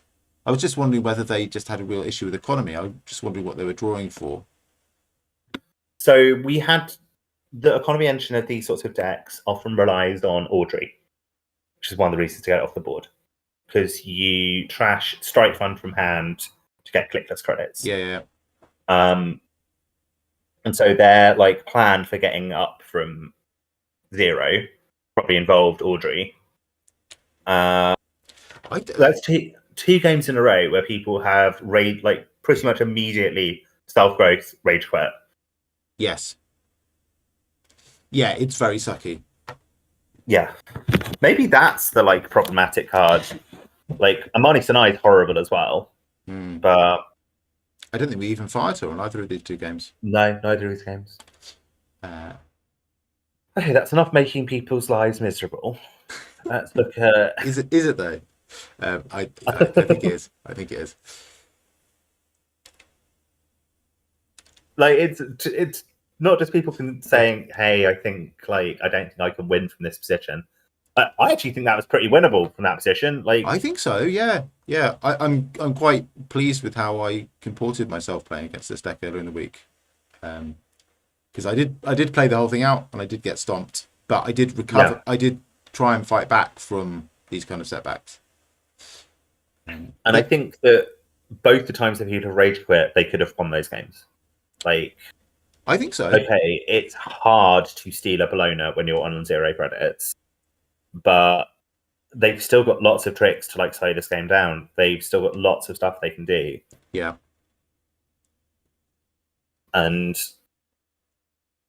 also, I'm a little bit like, maybe don't go to 0 credits against NBN if you're going to get really sad if they do NBN things to you. Yeah. Don't stay tagged. I mean, I don't want to dunk on the person who just made really sad, but I that looks a little bit tilted to me, that last turn. Drawing 3 times and then conceding. Yeah, that does look very tilted, and I think it's a very tilting card, self-growth program. I mean, it's such a sort of delicious double-edged sword, isn't it? Drawing desperately for cards you really need, because at the end of a turn when you've done that, even if you've got the card, you're probably throwing away things you really do need next turn and the turn after. But if you don't, oh my goodness, it's the worst. This I've had a number of games like this, not just tonight, where it has felt really knife edge right up to the point where they conceded. And I think it's just a feels bad thing. It feels bad to have the cards that you have played and spent resources on just taken off the board. Yeah. And it sucks. Not playing with your cards is an objectively less pleasant experience than playing with your cards. So, shall we see if we can find some examples of decks that I think play quite well against this? Yes. I mean, I thought this deck we were just playing against was playing quite well against this. I think that's an amazing deck against this. That is a version, looked like a version of Mulch to me. Like Mulch in Freedom. And there's always the question, would it just be better in Hashiko? Probably. Yeah. I will drop you. I suspect this is, you know what, it's probably not quite the deck I was playing against.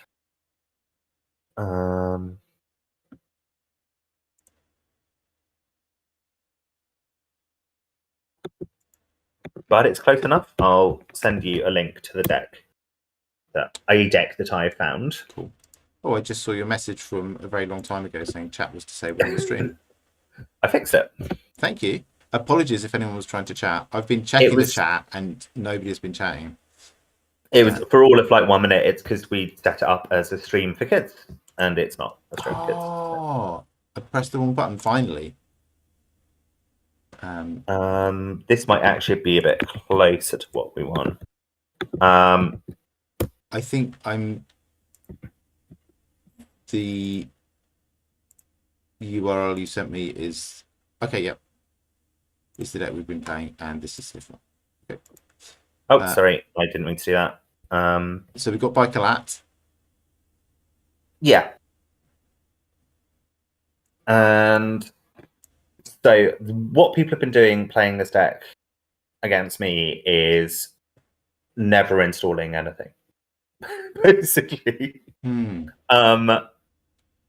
their events, getting their draw, looking for deep dive, and then working out every turn whether they can deep dive. Yeah. Okay. There was another very similar deck to this I was just looking at. Let me get it up. I mean, surely they must need some sort of ice tech to be able to deep dive. So the only card that the reason I wanted Starlit Night in that deck is because the previous version I had of that deck, the only end the run ice in it was ping. And so then all you need to do is, if I find a very slightly different version of this deck that does the thing I'm actually talking about, here we go.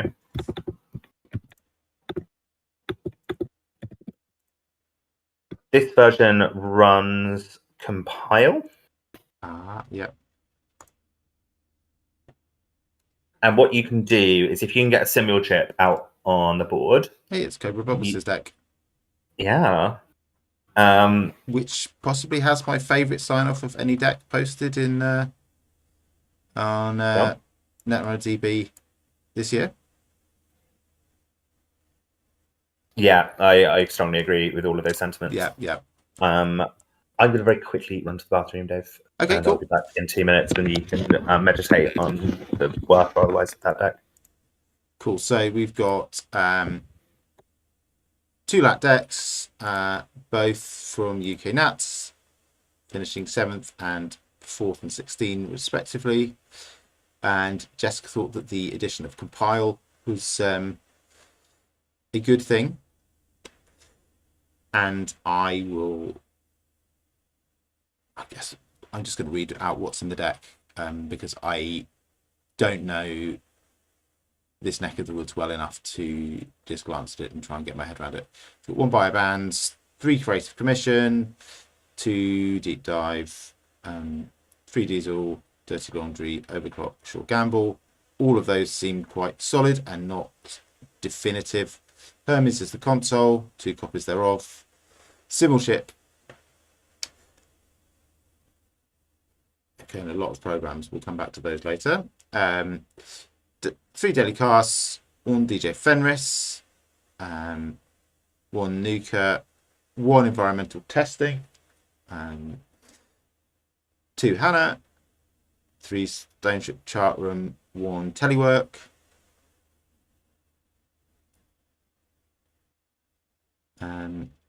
we've got a Buzzsaw, we've got an Echelon,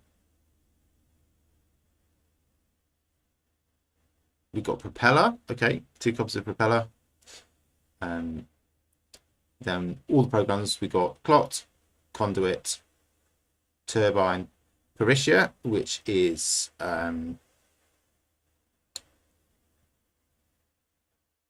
repeating credits for trashing. I wanted to say something about this being basically Scrubber, but a program and shaper, which I think is the case. And then I got a bit waylaid with the distinction between the two. So, I can't remember the text to it, but trash costs of assets, I think, is slightly different from what it says on Scrubber, but it's a subtle difference if there is one. And then 3 self-modifying codes, which is why you can afford to only have 2 copies of Buzzsaw and Echelon.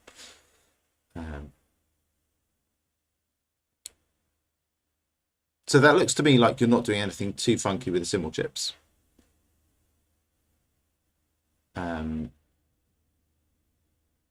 You're repeating the SMCs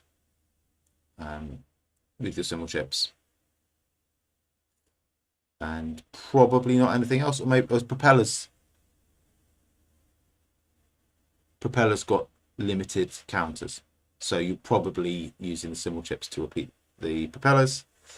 Lat is a card draw ability. So this is very good stuffy, right? That's my kind of read of this deck. Yeah, I'd say that's just about right. Like, the main thing you're doing with those symbol chips is getting clot out. Righto, yeah, that makes sense. And protecting a little bit against program destruction. Like, it's not this sort of shell. It's actually not that different to what I played in what my Arizona deck looked like. In terms of like the core icebreakers and stuff. Yeah. Obviously, my Arizona deck played a bunch more Trojans because otherwise you're not getting value out of your Arizona ability. But this like wants to do some pretty similar things fundamentally. It wants to get a conduit down and harass R&D that way, or it wants to deep dive, and it would be very happy to do either of those. It's got a very powerful late game with KTCP. Parish's good in there for asset matchups, as is Hannah, and Hannah is also a deep dive enabler. Yes, of course. Yeah, which someone asked this on, Andrea was talking about this the other day, and someone asked this on stream, the exact question I had, which is, I can only remember the first ability on I've forgotten about the second one. So surely it's no good for deep dive because it's for centrals only. No, sorry, Hannah is remotes only, and deep dive is centrals. But yeah, the second ability, you do not need the tag to get the extra click. You can just get the extra click. Yeah.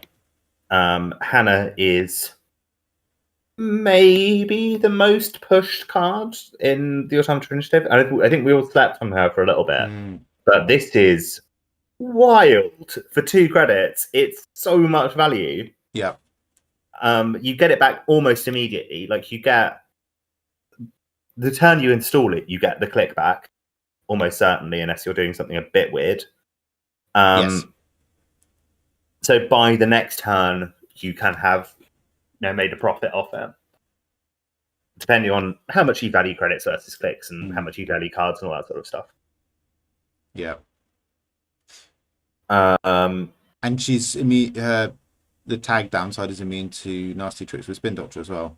Like, when I was first assessing this card, I naively assumed that there was an interesting play that if there was a face down card unprotected on the table, you might not use Hannah to run it because it might be a Spin Doctor and you'd end up with a tag, and that would be a pain. But that's not a thing. Yeah, it's not. It's just to me, in a weird way, YDL and Hannah feel kind of similar in that they give a huge amount of value without that much opportunity for interaction, and not that huge a downside on either side. It's like, generally, if you draw a lot of cards, that's good. You've got cards now. Yeah. Like, neither of these are problematic cards, particularly not Hannah, particularly not with the meta the way it is. Hannah feels like it's necessary, but they're just both a little bit push. Yeah, she doesn't even interact with that really horrible grid card that I despise, where runs can't be declared successful, right? No, she doesn't. Yeah. It's only if the run is actively unsuccessful. Now, I mean, the one downside of her is if you're doing a Hannah run, you're not playing Dirty Laundry or Overclock or Bahia Bands. Yeah. Like, you're just doing a Hannah run, but you're also not spending a click, which seems pretty valuable. It would be, I want to say security testing, but it is security testing, I mean, isn't it? Yeah. Cute little interaction there, right? You've got free. Yeah, you're absolutely right. Absolutely right. But I think you're relying very heavily then on the core having a board state that rewards that. Yeah. And there's lots of other things that reward kind of unprotected servers at the moment. The Knobkery Imp Audrey set up, or just having Amakoa, are all rewarded by an unprotected server. Yeah. So You were going to explain why you liked compile in Cobra Bubbles' version. So specifically versus the deck we were just playing, or variants thereof, centrals tend to end up not particularly well iced if you want to run a remote in those decks. They don't run a huge amount of ice. So if you are only expecting pings as your end the run ice, you can, or indeed if you've worked out what the ice is, you can do things like play compile, hit a ping, go and install your propeller or whatever, or your cleaver in this case. Use your cleaver, use a simul chip if they've allowed you to keep one from the previous turn, which they probably have. They're probably not going to spend a self-growth program just to get rid of a simul chip. And if they do, that just delays your deep dive by one turn, right? So you use the simul chip to get your propeller back so that it's not put at the bottom of the stack. And then you go and run the other two servers and do your deep dive. Someone did that to me today, or something very similar to it. You're going to have to talk me through this play again a little bit slower, because I couldn't follow it, and that's partly just because I haven't played very much with simul chip, I think. So you play compile, so you allows you to make a run. You have a simul chip on the table at the start of the turn. Gotcha. Then you play compile. You hit the ping. Let's say you've got pings on both servers. You hit ping. You use compile to install cleaver. Search your stack or heap for cleaver in the stack in this case. And you install it. You break ping. Install it. And then before the run ends, you use simul chip to trash cleaver. And install a new copy of cleaver. So you trash and reinstall it. So compile then is like, oh, this is a new card. I've never seen this card before in my life. And it remains installed, and then you can do your entire deep dive turn from a board state of nothing. Of course, this gets screwed if there are 2 bits of end of the run ice that are of different subtypes, which is the board state I just barely managed to create today, and still got deep dived, but got lucky. This is the why Starlit Night, because Starlit Night is a sentry. Gotcha. It's and in combination with pings that are being res this turn, chances are Starlit Night has a end the run. What my opponent was doing today, which I loved, was just say, I'm not going to clear any tags. I'm also not going to install anything. What are you going to do about it? And it was actually quite hard to score out from there, because I could install something behind a bit of ice and advance it, and then they could go and steal it, and I could do what? Oppo them, self-growth the one program that they'd installed. It didn't feel very good to do any of that. In the end, they deep dove and overextended themselves and didn't quite get the win off it, and I was able to win that way. But I think it's a really interesting archetype. Run that through me again. So they deep dove and overextended themselves, they created it's like they went down to 1 credit, and then I felt like I could win. Okay. Because they hadn't got enough credits to still below. Gotcha. Yeah.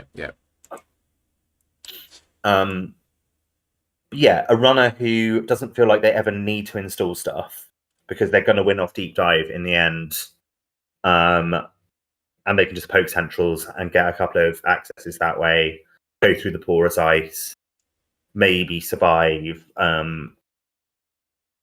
a self-growth program. Like it was good. I thought it was cool, but I don't know if you want to try it. I would love to try it. Hard to play.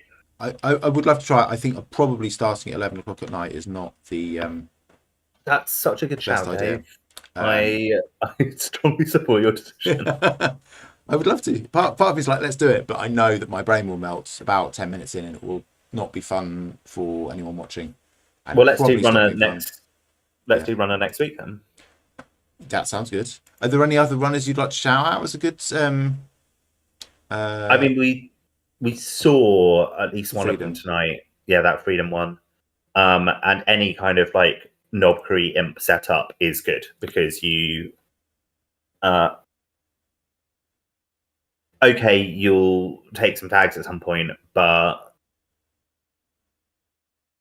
I just don't think they needed to rage quit. I think they could have taken that game. Having played